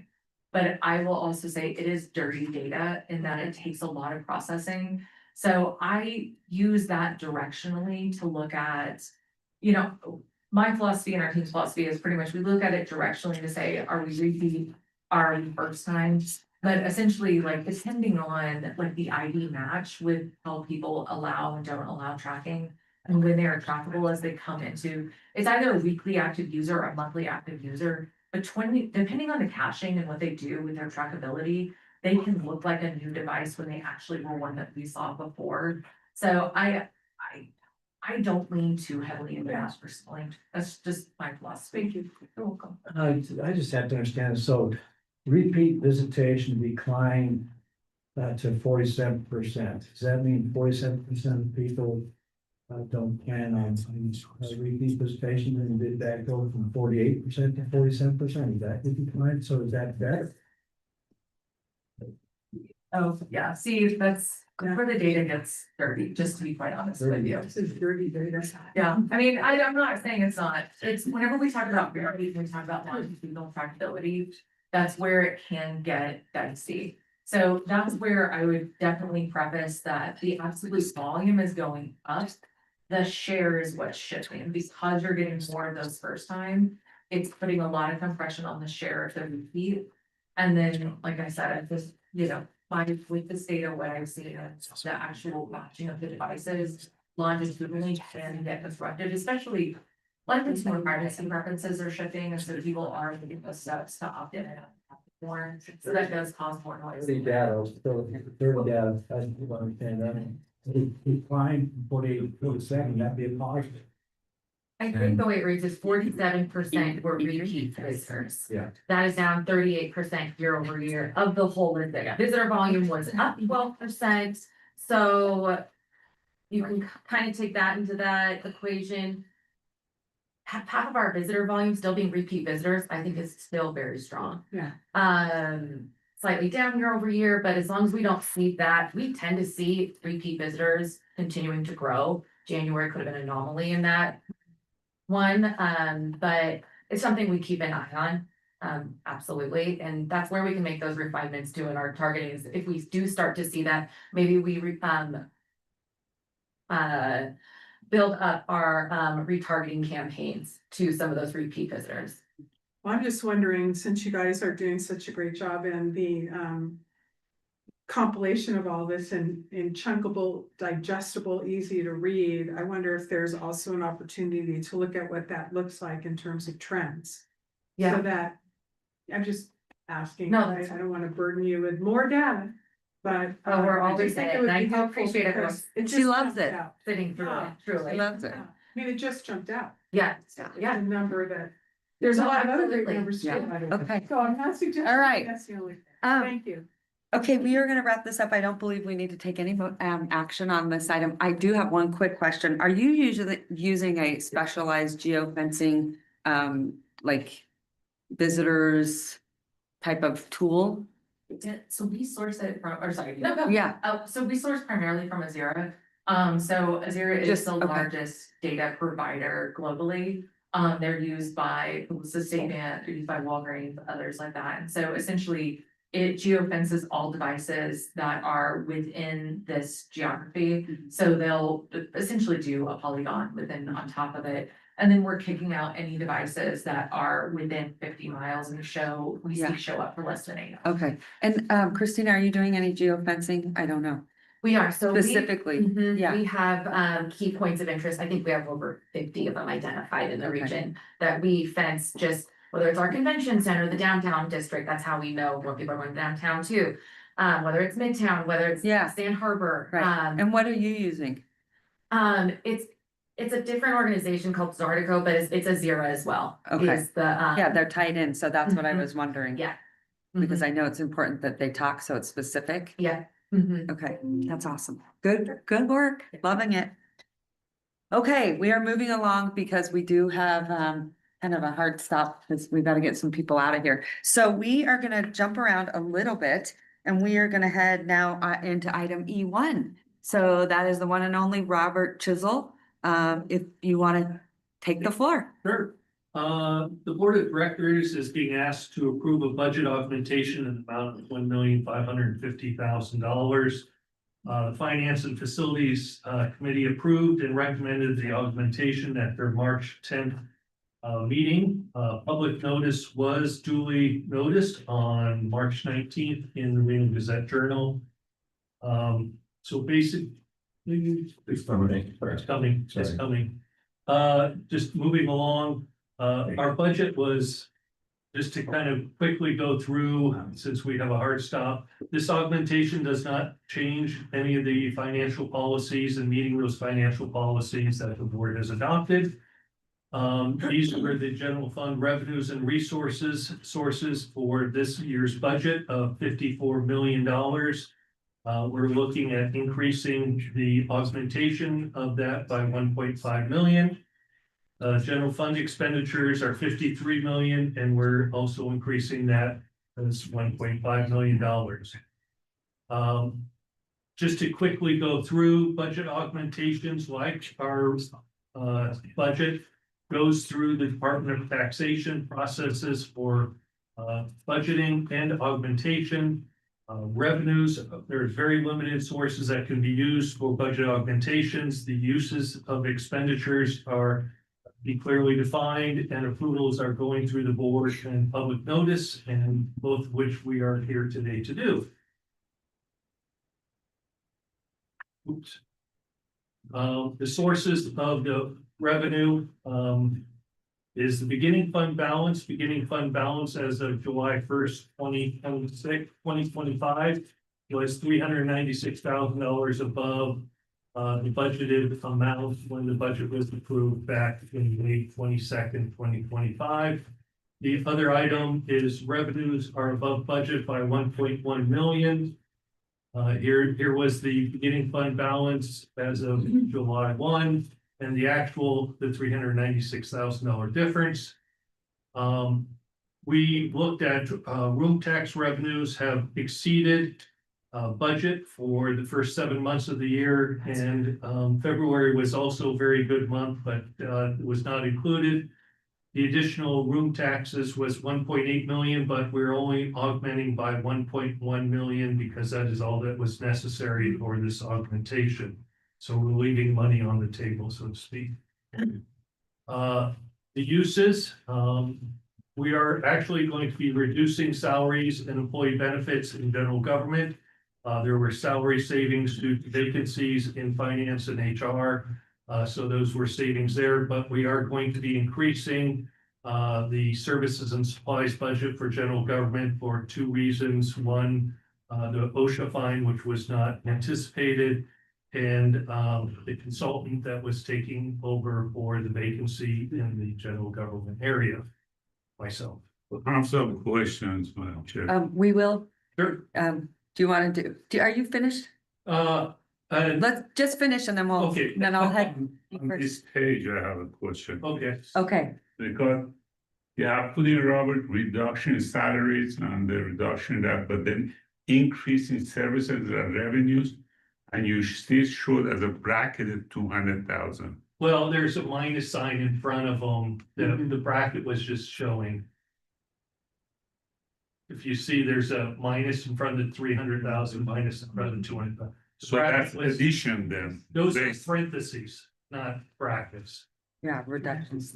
And are you going to explain the increase in salary and wages and all those increases, where they're coming from? Yes. Okay, thank you. For facility operations, we're looking at increasing salaries and wages by 300,000, increasing employee benefits by 50,000, and increasing services and supplies by 1.5 million. The major increase there in services and supplies was $1 million for the rodeo livestock event center. That was just approved. In addition, as we close out the livestock event center, there's some miscellaneous expenses. But we're also seeing increased activity in our bowling stadium and the Reno Sparks Convention Center. So we're going to be seeing need for additional salaries to meet those needs. As you see, their salaries and wages that are increasing greater than benefits, because a lot of that is going to be in overtime as those facilities are going to be operated for longer periods of time. And so that's what the increase in facility operations are for. And this is it in a nutshell. This is summarizes what the whole augmentation is for the 1.5 million. And in your packet, there is the documents for the resolution and the budget document that will be presented to the Department of Taxation. All right, So staff is seeking approval of this augmentation. okay. All right, Well, go right ahead. questions. Where is the savings of passing that facility to the new entity? Where is our savings? The savings will be in the next fiscal year. We will not have to budget for managing the livestock event center, which, as was shown, was costing us about 1.7 million in 25. It will only cost us $1 million in 26, 27. So when are they taking over? As of next June. fiscal year? June 1st. Okay, So this fiscal year will be 1 month into this fiscal year. so there is gonna be impact 1 month then, in this fiscal year. Yes, but normally in June, the livestock event center is turned over to Reno Rodeo for their operations in June. So the impact to us is fairly minor financially. And you're paying the 1 million in this fiscal year or next? fiscal? Correct. June 1st. June 1st. Okay, so next year we should have what amount would be the impact on the budget? Based on last fiscal year, we spent 700,000 more than the million, so we spent 1.7 million. So if that transpired into next year, it would be about that amount. So Robert, are we spending, to clarify what Sean's asking, we're giving them the million out of the augmentation. Correct. Do we owe them another million out of the We- next fiscal Yes, budget? every fiscal year through the next 10 fiscal years, we'll be paying them $1 million. So what does this count for the? That will save us authorized- about $700,000 per year, Right, or potentially more, depending on what capital improvements we would do to the livestock event center over the next 10 years. right. So if the 10 payments start with, if we do a payment today, even though we're this late in the fiscal year, we are going to owe another million for the Next next fiscal year. So that would be our second payment and we have 8 million. Correct. Thank you. What I'm surprised that we're paying on the 11th month of this fiscal year, $1 million, where we have already taken the hit for this year, all the additional costs add up. What doesn't add up in my mind, why we are not paying the $1 million as in the new fiscal year, in a month later. So in essence, within 12 months or 13 months, we haven't paid 2 million instead of 1 million per year. Well, the deal was negotiated that we would pay them 1 million a year.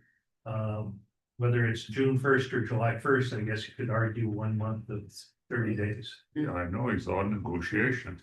I know that. But there's not a lot to negotiate. We have 1 month left. You put this for the next fiscal year.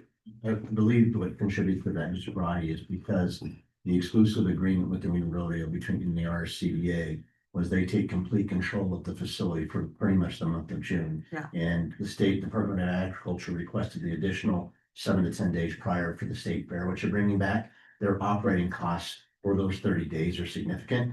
So that's why they requested $1 million June 1st versus start of the next fiscal year to assist with covering their operating costs in June. And what's the total? It's, The, it's still 10 million. Yeah, still to but the cost savings, The cost savings is about 700,000 a year. you're, Per year or more when you consider the capital requirements of the facility. So if the averages continue based on our losses we had in fiscal year 25 over the 10-year agreement, the bottom line savings to the RSCVA would be around $7 million. In addition to the agreement, the management agreement that was in place with the county did not protect this organization in any way, shape, or form in terms of if there were any major facility damages or the roof caved in, if the HVAC system, those responsibilities and expenses would have fell on the RSCVA. So the 1 million would be total liability of RSCVA Correct. in this transaction. There's no other liabilities. Other than the equipment and the assets that we are gifting to them in kind because we had no use for them in our other facilities. No, what I'm asking liability in the sense that what we give them, fine, I understand the equipment and that. But above and beyond that, there's no other liability There's for the not. next 10 years. There's Nope. no. And there's a funding out clause also in the agreement, sir, that if the Department of Agriculture, for whatever reason, chooses to shut down the facility, no longer operate the facility, tear down the facility, then we would have no obligation to continue those payments. Are they able to come back to this organization and ask for additional funds in case of any unseen circumstances? Is that in the deal? I'm sorry, I've not seen That that. is not in the agreement. Could Okay. they, if the chair allowed them to get on the agenda and ask for additional funds? Sure, but it's not in the agreement. anyone could ask, Anybody. Yeah. so, right, but No, very, but in having already negotiated, No, Madam no. Chair, that in case of I know what these you're factors. saying in the, Oh, you're saying in the, Okay. smart, that's smart, John, but you're right, no, it's not in there. Okay, Smart. I do want to thank, because I should have thanked you earlier, but Mr. Chisel for your hard work, because I know you had to dig through a lot of numbers and you have saved us on so many levels. You have been such a massive asset, particularly getting the budget to the state. So I wanted to recognize, I know your time and your value, and I can't remember sitting on many boards where you can save this type of financial liability. So I want to say thank you. And I think the board should start to think about what that looks like for the future, investing in the convention center, some of those improvements. What does that look like, marketing, whatever. So I do want you guys to have that in the back of your head of what the vision is of the savings. And again, I think, looking at some of those capital improvements, particularly in the facility right here. And maybe it's a disco through your walkway. What do you think? Get all the young whippersnappers over there. All right. Okay, any more questions? Yes, please. Go right ahead. Thanks a lot, Robert, and I'm hoping that as we talk about future assets that will we're given supporting the municipal sparse livestock events. And I'm hoping that we'll continue to have our sales team to utilize that as much as possible to create room nights. Absolutely. Yeah, it does create room nights. And then secondly, it's a great time to be able to do this augmentation since our budget is so much, our room tax revenue is up over 2% over last year. 7.8% over over budget. Your cash room nights are up. And now you're going to hit bowling season. I think bowling season probably peaks, starts in its peak probably sometime in end of April, 1st of May, and all the way through June. So you can figure out how to finish the year in a strong fashion. We do my update, sir. Yeah. So I'm not sure if it's appropriate to move this thing along, but I'd like to make a motion, if possible, to adopt the resolution, number 64, approving the budget augmentation of $1.5 million as presented, and authorize the chair to sign the resolution and put staff before the approved resolution and attachments to the Department of Taxation as required by NRS 354.598005. All right, thank you so much. Okay. Good job. Second. So fancy, so precise. All right, a motion is second. All those in favor say aye. And all those opposed. Right. Madam Chair, I'm going to abstain on this Okay. one. I haven't seen the details of the increases in salaries and this, I need to go through. Okay, thank you very much. And also, I want to remind everyone, so it doesn't matter who it is, even members of the public, you don't have to sit on this board. But sitting down with Robert Chisel is always a lesson, and he explains it in a way you can easily digest it. So if you get the opportunity, you should reach out to Mr. Chisel.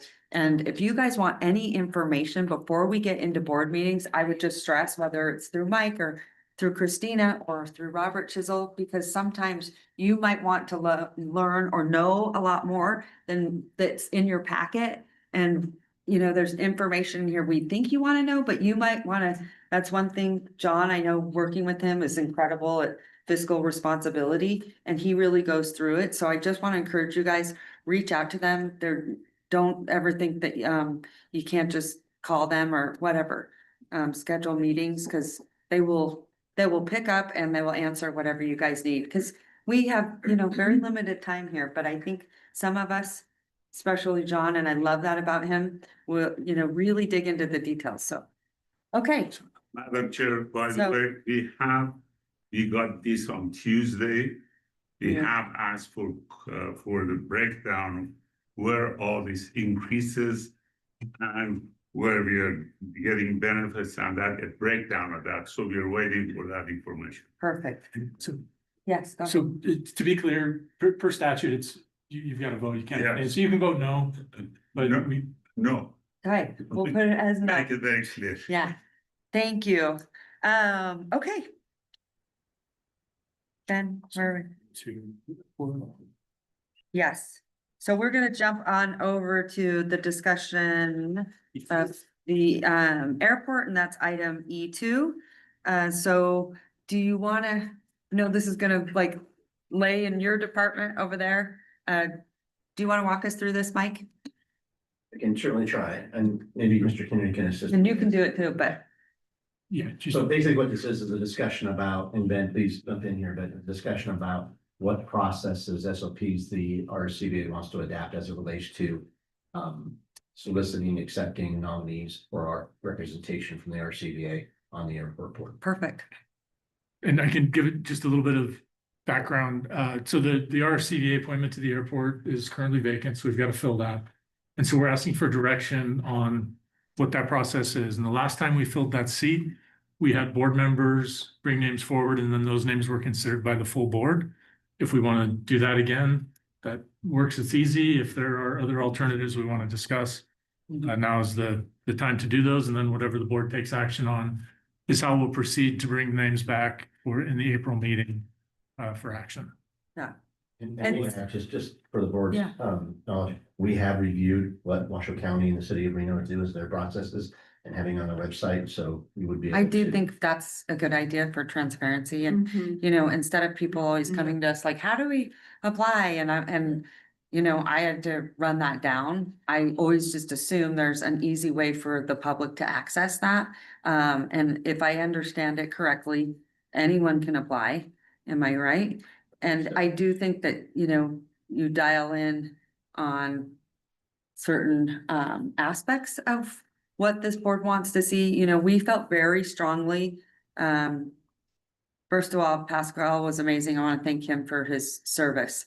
Incredible man, and came to the seat with a lot of expertise and very rare expertise from what he has done internationally. And I mean, he's probably been in every single airport in the world, but he understands hospitality like nobody's business. So I am very disappointed to lose that man. So I'm not gonna get into it. I have a lot of strong feelings, but hopefully I won't say it in my out loud voice today. Anyway, so I know, right? With that being said, I just encourage this board that it should be on the website or however you can get out the information so that we can, Christina, Let people have a apply. conversation about it. That would be an easy adoption. thank you. Madam Chair. Yes, go right ahead. I too agree, that really it should be an open process and it should be transparent. But I do think that there already is established criteria for what that board position, just like any board position, Yeah. there already is established criteria. And I know that City of Sparks, Washoe County, and certainly the city of Reno, as you mentioned, already have some processes in place. So not necessarily having to reinvent the wheel, but also not creating it so cumbersome that no one's gonna Appreciate wanna apply to, so there's certainly a balance, but I do think it's important that those eligibility requirements be very clear as well, but I just for myself, speaking for myself, I think having an open process is important. Yeah. That's Yeah. great. And once that it does happen, I think it would be helpful to share it with all the boards so that we can then also do our part. I do think that we all regionally work really well together. I know that, for instance, City of Sparks or City of Reno will push things out for boards. We do the same thing Yeah. in Washoe County. And I think, right, you have at your fingertips, whole distributions list to push out to the community too. So I would just offer that. And you know what the budget is on that? So it's budget friendly. Yeah, love Thank it. you. I also want to address the other elephant in the room. We are losing 2 more board members. Again, I don't think the airport understood the ripple effect this would have. And the reason why this is important, let me just tell you why. Because, and I think there's a discussion to be had here for a BDR, and I think Greg Long will understand this. Due to the proximity of California and the Reno Tahoe brand, I think that that is problematic. We have all worked very well together with our, you know, California partners and Tahoe partners. Yeah. And so I have some very big concerns. I also have some big concerns. And I, listen, all of the board members are extremely knowledgeable. They also either lived here at one time or they've worked for properties where they're always moving. Gaming is a little bit different. And yes, I love local, but a lot of times they can bring an area of expertise when it comes to gaming or tourism in some fashion. So I just have a hard time that if John comes to us with someone from a property out of Denver, that maybe there's a reason you're giving us some expertise in some capacity. So I just think it's a conversation because this has had a very unfortunate ripple effect. And I know, I think it was Carol. We've had some people that represent us from the lake that are wonderful people. Carol Chaplin, but she did Yeah. live in Nevada. so Yeah, she's but been- I'm just saying, someone else, but we've had sometimes where that can be affected because the border's very close. Absolutely, it's gonna limit the pool for sure. Yeah. Moving forward. Okay, I'm not, sorry, but I'm just saying this is a conversation because, I don't think that, this was done very well. transparent whenever you investigate board members. So I have a lot of feelings over this. Anyway, okay, we're gonna move on and make it positive. I'm sorry. Yeah. I just would like to remind the board that this is a position that is being set forth by a tourist organization, Reno Tahoe, for an appointee on the Reno Tahoe Airport Authority. It's very important that this be a tourism professional, and we'd love it to stay as a Tahoe representative. It's always been a Tahoe representative for about the last 24 years, our appointee from this organization. And we feel that having a Tahoe voice on that board is extremely important. The city gets their say, the Sparks gets their say, the county gets their say. Reno needs to be represented on that board, and we'd love to have that retained after 24 years of great people from Tahoe. It's not like we're limiting the pool, that there's not qualified people from Tahoe, but I think having somebody that understands tourism and understands Tahoe. We saw in the presentation earlier from Future Partners, 45% of the people coming into Reno are going to the lake.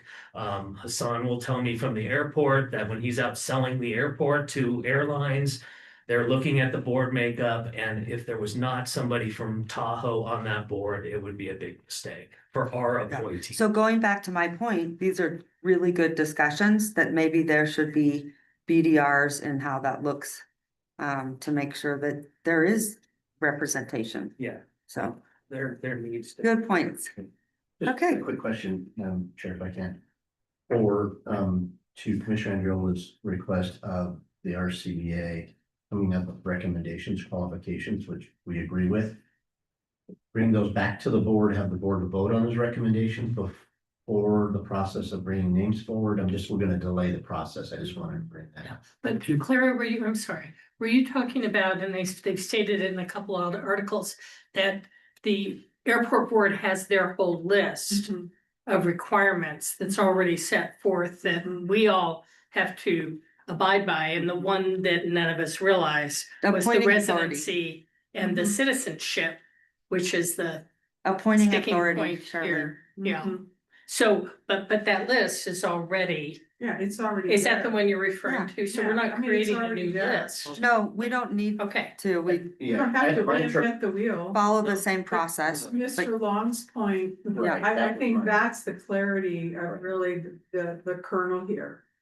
Is because Washoe County covers incline, so it's not just, Washoe County's there too, Reno's there too, so I'm just saying, I think the real crux of the question is.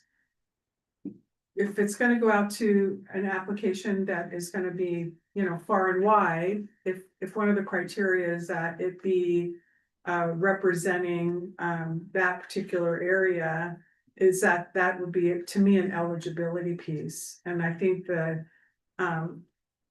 The board I'm not clear on that. I know, I'm clear, I knew Mr. Long, I'm not suggesting, and I'm new, Yeah. so I'm respectfully just saying like. Yeah. If I were staff and not having the clear direction, are we saying that it has to be a resident from that area, or what, I don't know what your thoughts. No, are. it doesn't include that. And so I think he's talking about Yeah. clarity, and I That's what I'm think, saying. and Yeah. this is where I go back to a BDR under the Airport Act. We have our legislative representative over here, and those are things that should be in there so they are clear, because then you are, it's sort of left up to your opinion, and it doesn't state who sits on that board. But that's where we all work together regionally and do a really good job collectively. But this changes the dynamic in a lot of ways. So I think it should be clear, so you're not always trying to interpret it. And That's that's, not till 2027. I know, but I'm just saying, Yeah, for you the should- future. yeah. Who had any idea that, Pasquale was amazing, Yeah, so. and well qualified. And I guess I'm not asking that we change the criteria for applicants. I think it's just when this board decides I see. on I a see. choice, we really take Consideration. that into consideration. I see. Okay. Madam Chair, Yes, I think Mr. Long had a very good point that this is Reno International Airport, and when I was on the board at the airport, and that we always had somebody representing from Lake Tahoe. My only issue is, and I talked to Mr. Lawrence this morning, is this airport is truly probably the most important engine in this community. And we are in deep trouble right now because Yes. when you do over $1 billion or $1 billion expansion, I've done expand. If you do not have people on top of that, this committee is going to pay dearly, not get the product and all the change orders and the whole cost overruns and that. So all I want to say, I urge that whoever we appoint to that board is somebody with a business background, has not somebody I can do it, but has a track record of having accomplished things and be able to go on that board. And there are many people in Lake Tahoe very qualified.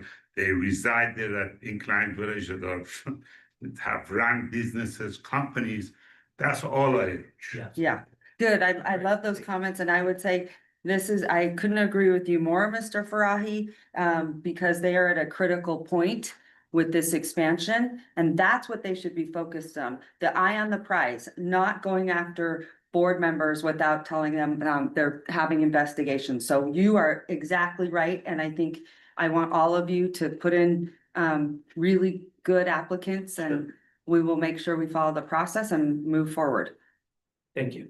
Okay, What did we do? all right, so we decided we're gonna stay with however the appointing authority has it, and that it's very much outlined, and then you're going to put it on the website and make Send it sure. to us. Yeah, we'll send it to board members and Christina, you could even do that with the public. Yes. And I do know the airport had sent out sort of a request. I would just ask them so that they follow the criteria that we follow. So they're not frustrating people, that we're talking about exactly how to message that to get them to get the best applicants to come forward and want to apply.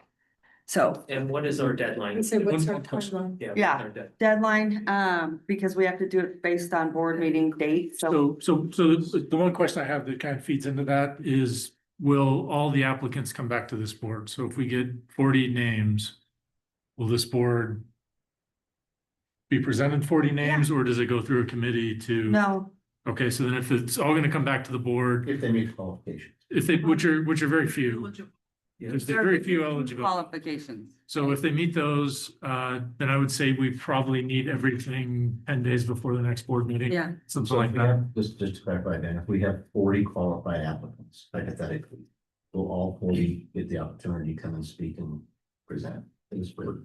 Well, there'll be an agenda item for the board to determine and pick somebody, so they'll all be listed on the agenda, and if people want to show up in public comment and speak, they can. I don't think we would necessarily set aside an agenda item and call everybody up, but if people want to come in public comment, that's. anyone can come and speak. Yeah. Yeah, we talk about it in April and then we decide in May, or are we really trying to get this done by? Well, I think we should get it done. Okay. To John's point, they are at a critical point, Of course. and they need every board member, every voice. Right. And so if we could do it, the sooner the Okay, better, great. if you don't mind. Yeah. So again, Chair, just to get reiterate, people- so, for myself, I'm only speaking for myself. The largest applicant pool we had were 93 applicants. So for me, I take it upon myself as a Washoe County Commissioner, I call every single applicant for every single appointment for every single board. That's what I do. I do think if you got, and I'm making this up, 40 applicants and you put a requirement of them speaking, to your point, if they want to make public comment, that's normally how it's done. So just for clarity for me, I see it as that it goes out to the public, the applications are then given to all of the board. There's enough time to do what we need to do to look at those applications and then be prepared to bring whatever number. We usually do by ballot. So if it's a large pool, we might do the top 3 and then, just do it by ballot. So I'm just throwing that out just for consideration and interest of time as well. Yeah. So, good idea, I like yeah, that. there's nothing that stops board members from calling and just, not of course committing to anything, but trying to understand. I'll just share very quickly in closing. I don't know any job that, and I've owned a business and I've held a lot of executive leadership positions, that anybody at any level has ever been hired from a piece of paper. That would- And so I take it on myself professionally to look at, I do follow some HR just because I'm familiar with HR policies and looking at the board and looking at the qualifications and then asking everyone the same question. So for me, I have a process that I use, but it's not anything that's Yeah. written in stone. I'm just throwing that Well, out. if I have 70 applicants or 90 or whatever you mentioned, I I won't be called calling them all. I'm sorry, I just, I tried to, but I kind of try to limit it at about 20. I just wanted to throw that. Yeah, but anyway, When you get the list, I'm sorry, Madam Chair, so when we get names come in, is there going to be like a form information sheet? yes, you get an That application. you- That they'll complete and then we all. You get an to look at application and you get to read Regular your. applicant. Just get their application. just Yeah. like highway. Okay, I need you to give me a motion. It's past 12. And I promise to get you out of here. I also have a meeting. So we're So- gonna I'll move on if you don't mind. Go Yeah, ahead. so I think an easy motion would be to direction to staff to establish a website for open applications. With the cutoff deadline, I would say 2 weeks before the next regular board meeting. And then all those names to come to the board at the next regular board meeting for selection. Okay, perfect. That's the motion. I'll move to approve. And you said that you're gonna itemize that for the next board meeting on the agenda Yes. already, so. Okay, so I have a motion. I'll second. I have a second. I made a motion. All those in favor say aye. All I, those opposed, motion carries unanimously. Okay, where are we going? We're, item E3. Item E3. Hold on 1 second. Hold on, I'm so sorry.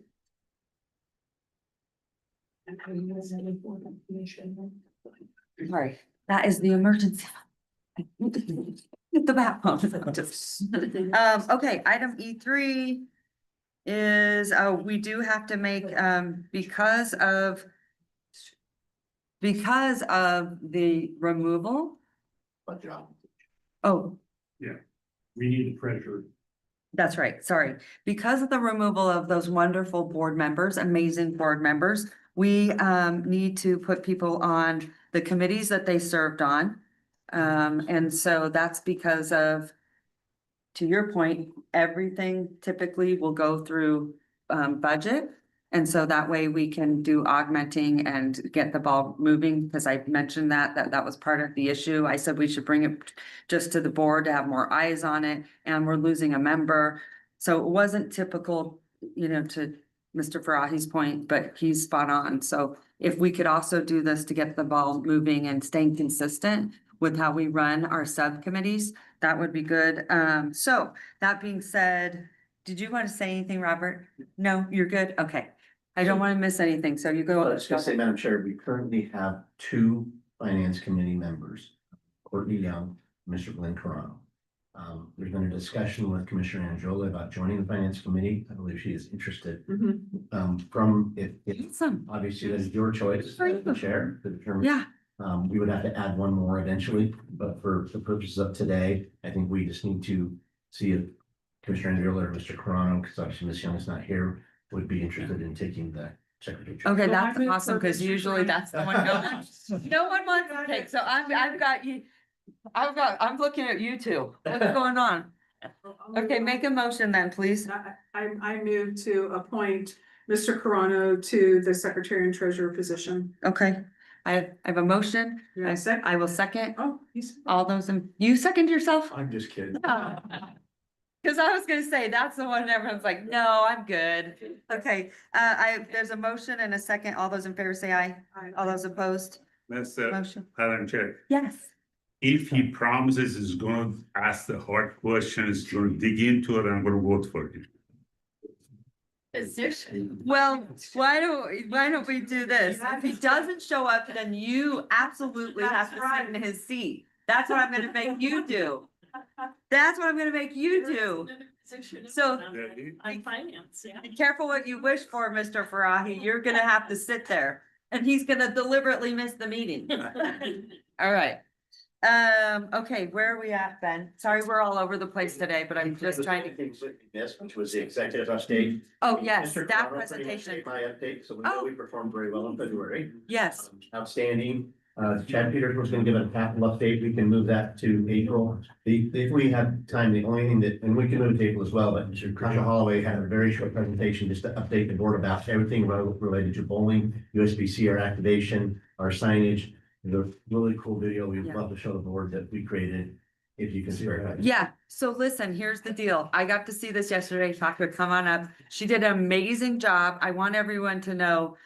The whole time that I've been working with USB-C, I have never seen and heard the praise that really was given to this body and board members, and Chad's been amazing to work with, but I was really happy that we showed that we have it very much dialed in, and you just have to know, I can't thank you enough, because I always felt like we've missed the boat there on so many levels, and you guys just made it so special for them. And obviously it's my last hurrah over there. So it just felt like I was going out the right way. So, and it was because you guys worked so hard. So the floor is yours, Tasha, take it away. And I think everyone will like the update, so. Well, all you have to do is join one of the themes, so then you can. continue. Oh, gosh, you don't want to do that. Yeah. Well, thank you for the intro. We are super excited this year as well. I do have a lot of slides. I'm gonna go through them quickly and just give highlights. I know we're looking at some time constraints here, but just a few things. I wanted to highlight the things that we do consistently when USB-C is hosted here, but additionally things that we've done to really enhance the experience for the bowlers that we're really excited about this year. So we have all new signage in the bowling stadium. The big giant mesh banner there on 4th and University has been updated. We even have some newly painted walls inside the atrium that really just tied into both the NDS colors and branding in USB-C. So it's a lot more welcoming. Most of the messaging is driving traffic to our custom landing page that was created for USB-C bowlers. That will include things like resources and our Insider's Advantage program, which I'll talk about in a little bit. One of the big, really fun things that we did this year, if many of you remember, and I couldn't even tell you how long ago this was, it was before my time, we did a community bowling pin art contest and got some incredibly creative pieces. We wanted to bring that back again. So we reached out to local businesses to have them submit pins that would reflect their business. So you can see in the picture, this one here is from the Pioneer Center. We have a couple others in there, and total we have 10, which is very fitting. But this display case is located on the 4th floor in the bowling stadium. So next time you're in there, take a peek and see. The bowlers get to vote on them as well, but it's just a way to tie in our community to show support for our amazing bowlers. We also have, this was kind of a recent addition. If anyone attended Western Lights Festival this year, this particular piece has been there the last 2 years, but they're called The Doors. Pretty straightforward and easy to understand. I'm gonna try to play it so you can get an idea of what this looks like.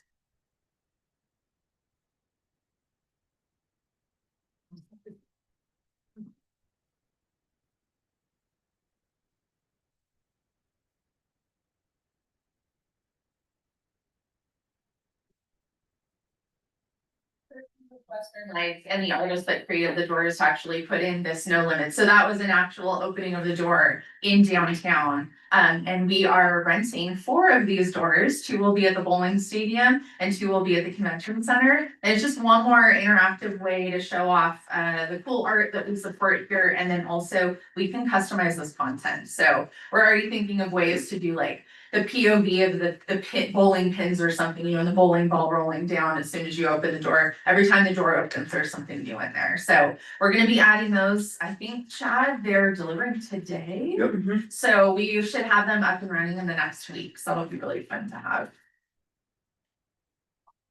Here we go. We always do these. We have buttons, the welcome buttons that we share with our bowling stadium staff, the airport staff, and then the Downtown Marine Partnership ambassadors. And then we have our commemorative 2026 Open Championship stickers. If you guys know the bowlers, they love to find anything they can grab and take home with them, especially when it highlights the National Bowling Stadium. So those are available, and we'll probably keep printing them because I always love those stickers. Okay, here's the thing Christina had mentioned. This is really exciting for us. This year, in collaboration with the airport, with Caesars, and with a couple of local businesses, we created this really fun social video just to hype up the bowlers. And it was kind of this idea of like, how do we show the bowlers' journey from landing at the airport to getting to the lanes? So I'll show that in just a second. Between that, we had some content with behind the scenes pin setters and the opening ceremonies. If you were there, they did that sort of mass all at once ball roll. Between all of those videos, we've had over 1.5 million views. So it's been really exciting to see the enthusiasm for it. And then of course, we're still collecting video that we'll continue to use in the future. But let me show you this video if you haven't seen it yet.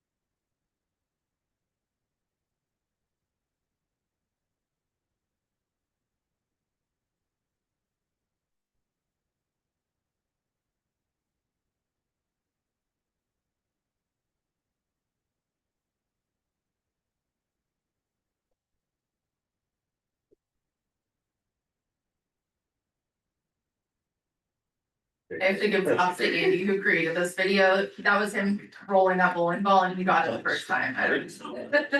Does it have a name? The bowling ball? The bowling ball? It's a name. The name, he's his own character. And actually, that's our ball. Keith over at the bowling stadium created it for us with holes that would be universal for anybody using it in the color blue, of course, for Reno Tahoe. So we should definitely come up with a name and have him on our show podium or something.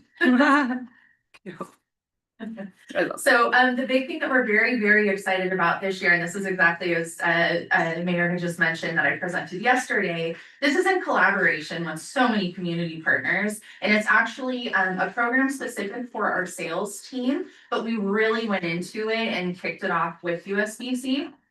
So it's basically our Show Your Badge program, but it's elevated. It's a digital platform, super easy to use. It's not an app. Basically you would use it like you would a Google map. So very, very user friendly. We work with local agencies to kind of contact different businesses. We sent it out in our newsletters. We're always accepting more and more businesses. Right now we have over 60 participating businesses with discounts for this for the bowlers, but we've also been able to incorporate USBC's own efforts and bringing on, you know, special things that they have with Host Hotel and various other places at the bowling stadium as well. So, and you can't see it in this picture, but we've customized it to their branding as well. So when they go in there, it says USBC at the top.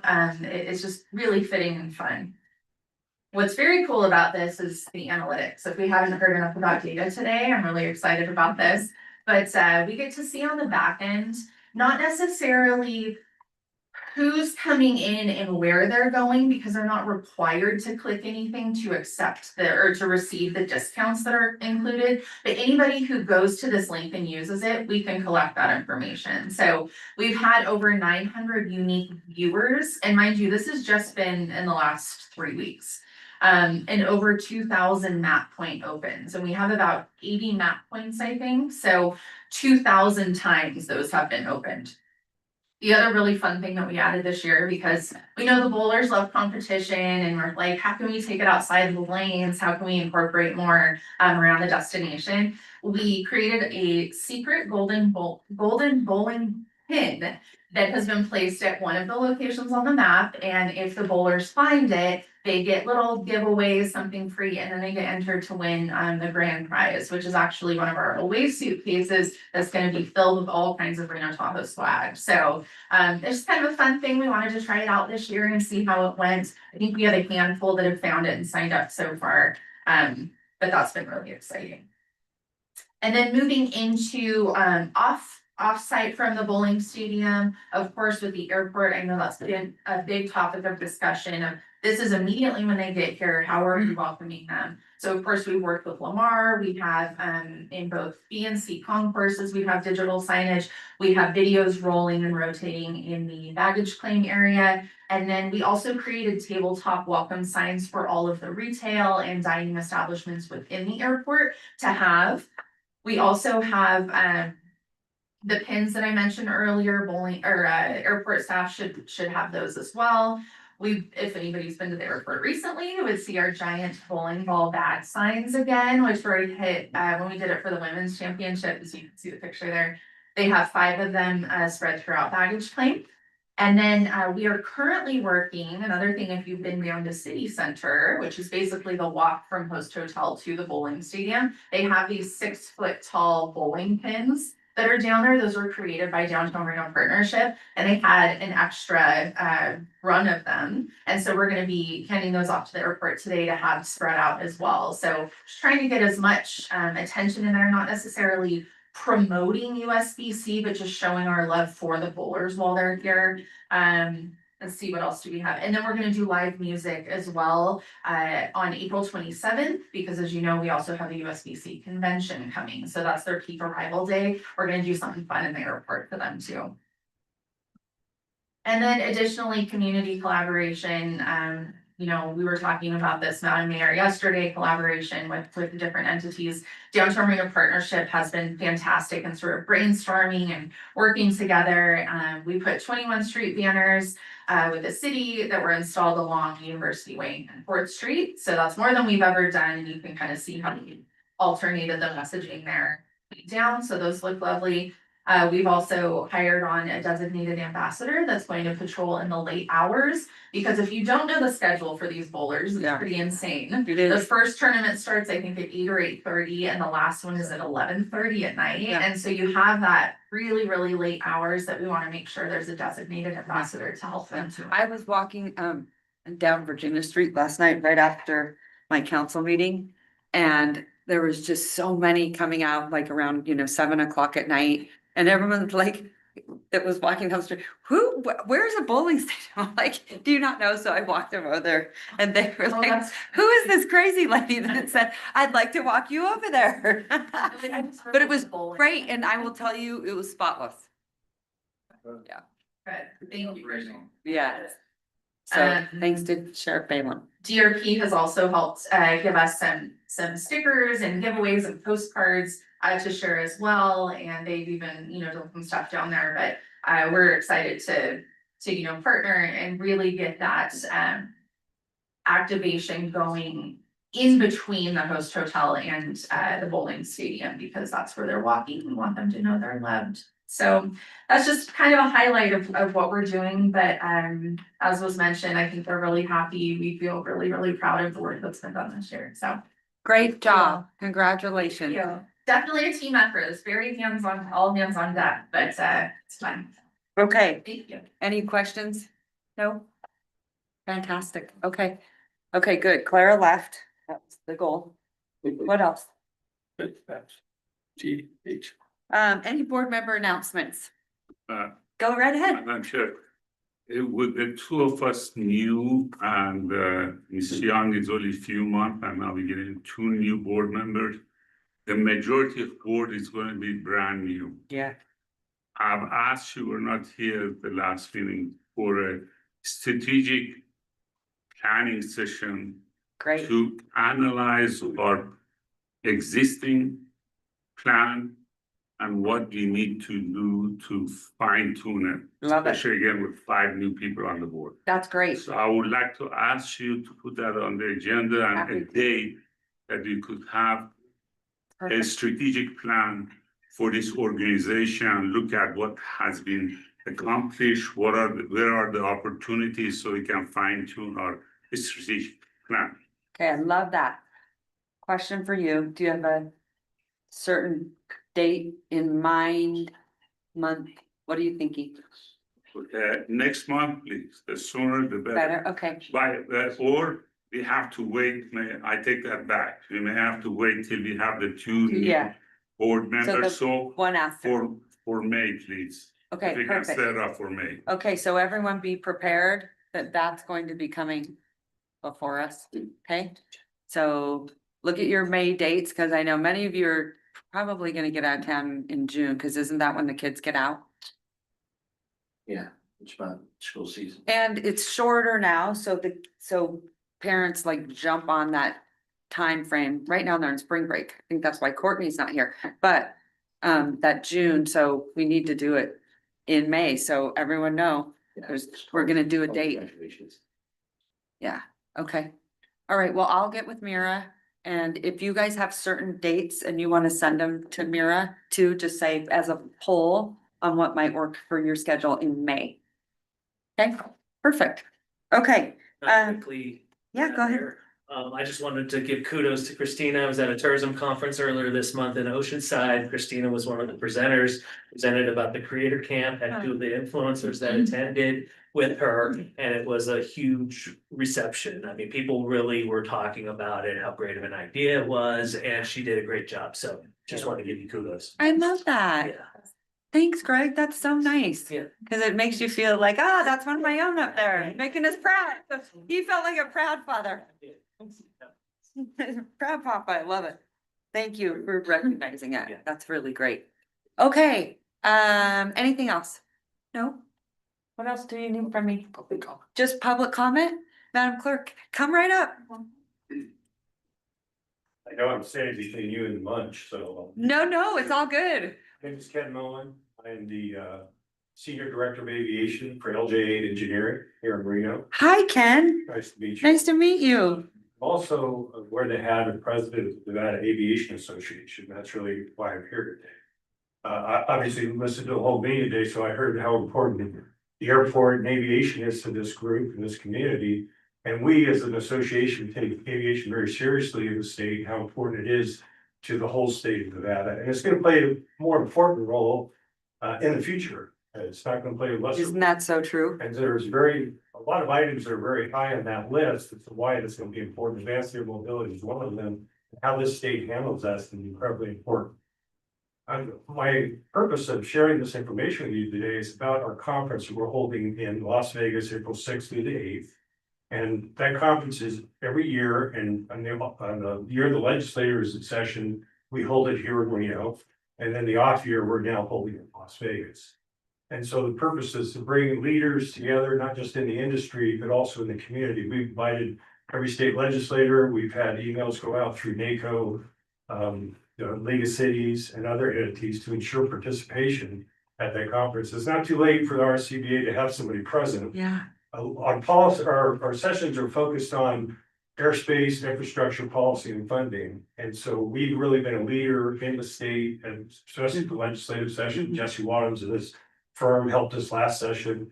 One of the things we had created in 2023 was a reconstitution of the Air Service Development Commission that's appointed by the governor. It used to be under tourism and has now been moved to the governor's office of economic development. And we split up the membership base on that, and League of Cities has an appointment, as does NACO, Park County Department of Aviation, Reno Tahoe Airport Authority, Nevada Aviation Association, et cetera. And so it's a diverse group of members that sit on that panel. And Mayor Reese Keener from Elko is the chair, and I'm the vice chair of that. So the importance to this group is just the level of heightened awareness to aviation in the state, and our purpose is to demonstrate how important these airports are to the communities, not just the two metros, obviously. But Las Vegas is moving 55 million people through that airport every year. Reno Tahoe is about 5 million, and that's going to continue to grow. And so it's really important that we focus on that. And I heard the conversation regarding the RTAA board appointment. I'll go ahead and put my name in. I love it. I love that. Where have you been? I have to tell you, I think that's exactly what we need. Everyone collaborating on air service infrastructure. Airports are changing rapidly, and they really are, quite honestly, well, I always say they're the front door to our first, perception of, but it also, it's where we give the biggest welcoming to our visitors and to our community whether they're coming and going. It's has such a massive impact. And I love that if we can all collaborate together. I also think it strengthens Nevada as a whole, again, going back to experience in Nevada. So I love that, and I wasn't aware, so one just suggestion, because I would have loved to have known about this. My grandfather flew for United for, I don't know, 40 years with United Airlines. So I just have like this fondness for airports and air travel. Remember you guys, you get the little plane cards and you get the little wings. Do you remember that? But I'm really glad to hear this, and I would just recommend reaching out to cities directly. Had I known, I would have loved to really helped and participated. I think to your point, it's not too late for us to get involved, but I would like to see, and you invite all the airports in Nevada? Absolutely, Are they members? absolutely. Great, okay, so they'll be there. And some of the industry partners will be there as well. Okay. Others that are either in the OEM business, manufacturers, Sierra Nevada Corp, Click-On, we have. I advise you to go to our page, nevadaaviation.org, and get a little bit more information. Gonna about do the that, group. awesome. But this group is really focused on delivering service for the state. And our objective in the next legislative session is create an office of aerospace at the executive level for the state of Nevada. So that these entities and groups that are coming together have a focal point to go to. Right now, we're serving as that focal point as a nonprofit association. But it needs the executive oversight and support at a state level, much like love it. NDOT does. Yeah, I love that. There's That's a great saying in fantastic. the industry is that a mile of road will take you 1 mile, but a mile of runway will take you around the world. Isn't that wonderful? That's critical for our industry, for our community. I love that. But I would just say, reach out directly to cities and counties, and even though I know you work with NACO and all those, and League of Cities, sometimes if they're not members, they might not get the memo. So all I'm just saying is, I think you could really ramp up the excitement and engagement for people wanting to participate. Because I think we would have prepared and planned better with you had I have known, and I apologize for that, but it's never too late to jump in, so we'll be involved. Tuesday, April 7th will probably be the highlight of the Okay, opening day, and so if anybody say we'll make that, I think it'd be worth a while. awesome. So this is representative. That's Thank you very fantastic. much. Thank you so much. Okay. Madam Clerk, anything else? No, I'm I'm gonna- gonna comment at this time. I'm gonna look to Mr. Carano. Move for adjourn. It's his favorite motion. I have a motion and a second. Did I have a second from you? Yeah. All those in favor say aye. All those opposed? Motion carries unanimously. I still want to hold everyone here, so if I don't accept the motion, can I keep everyone here till the next meeting?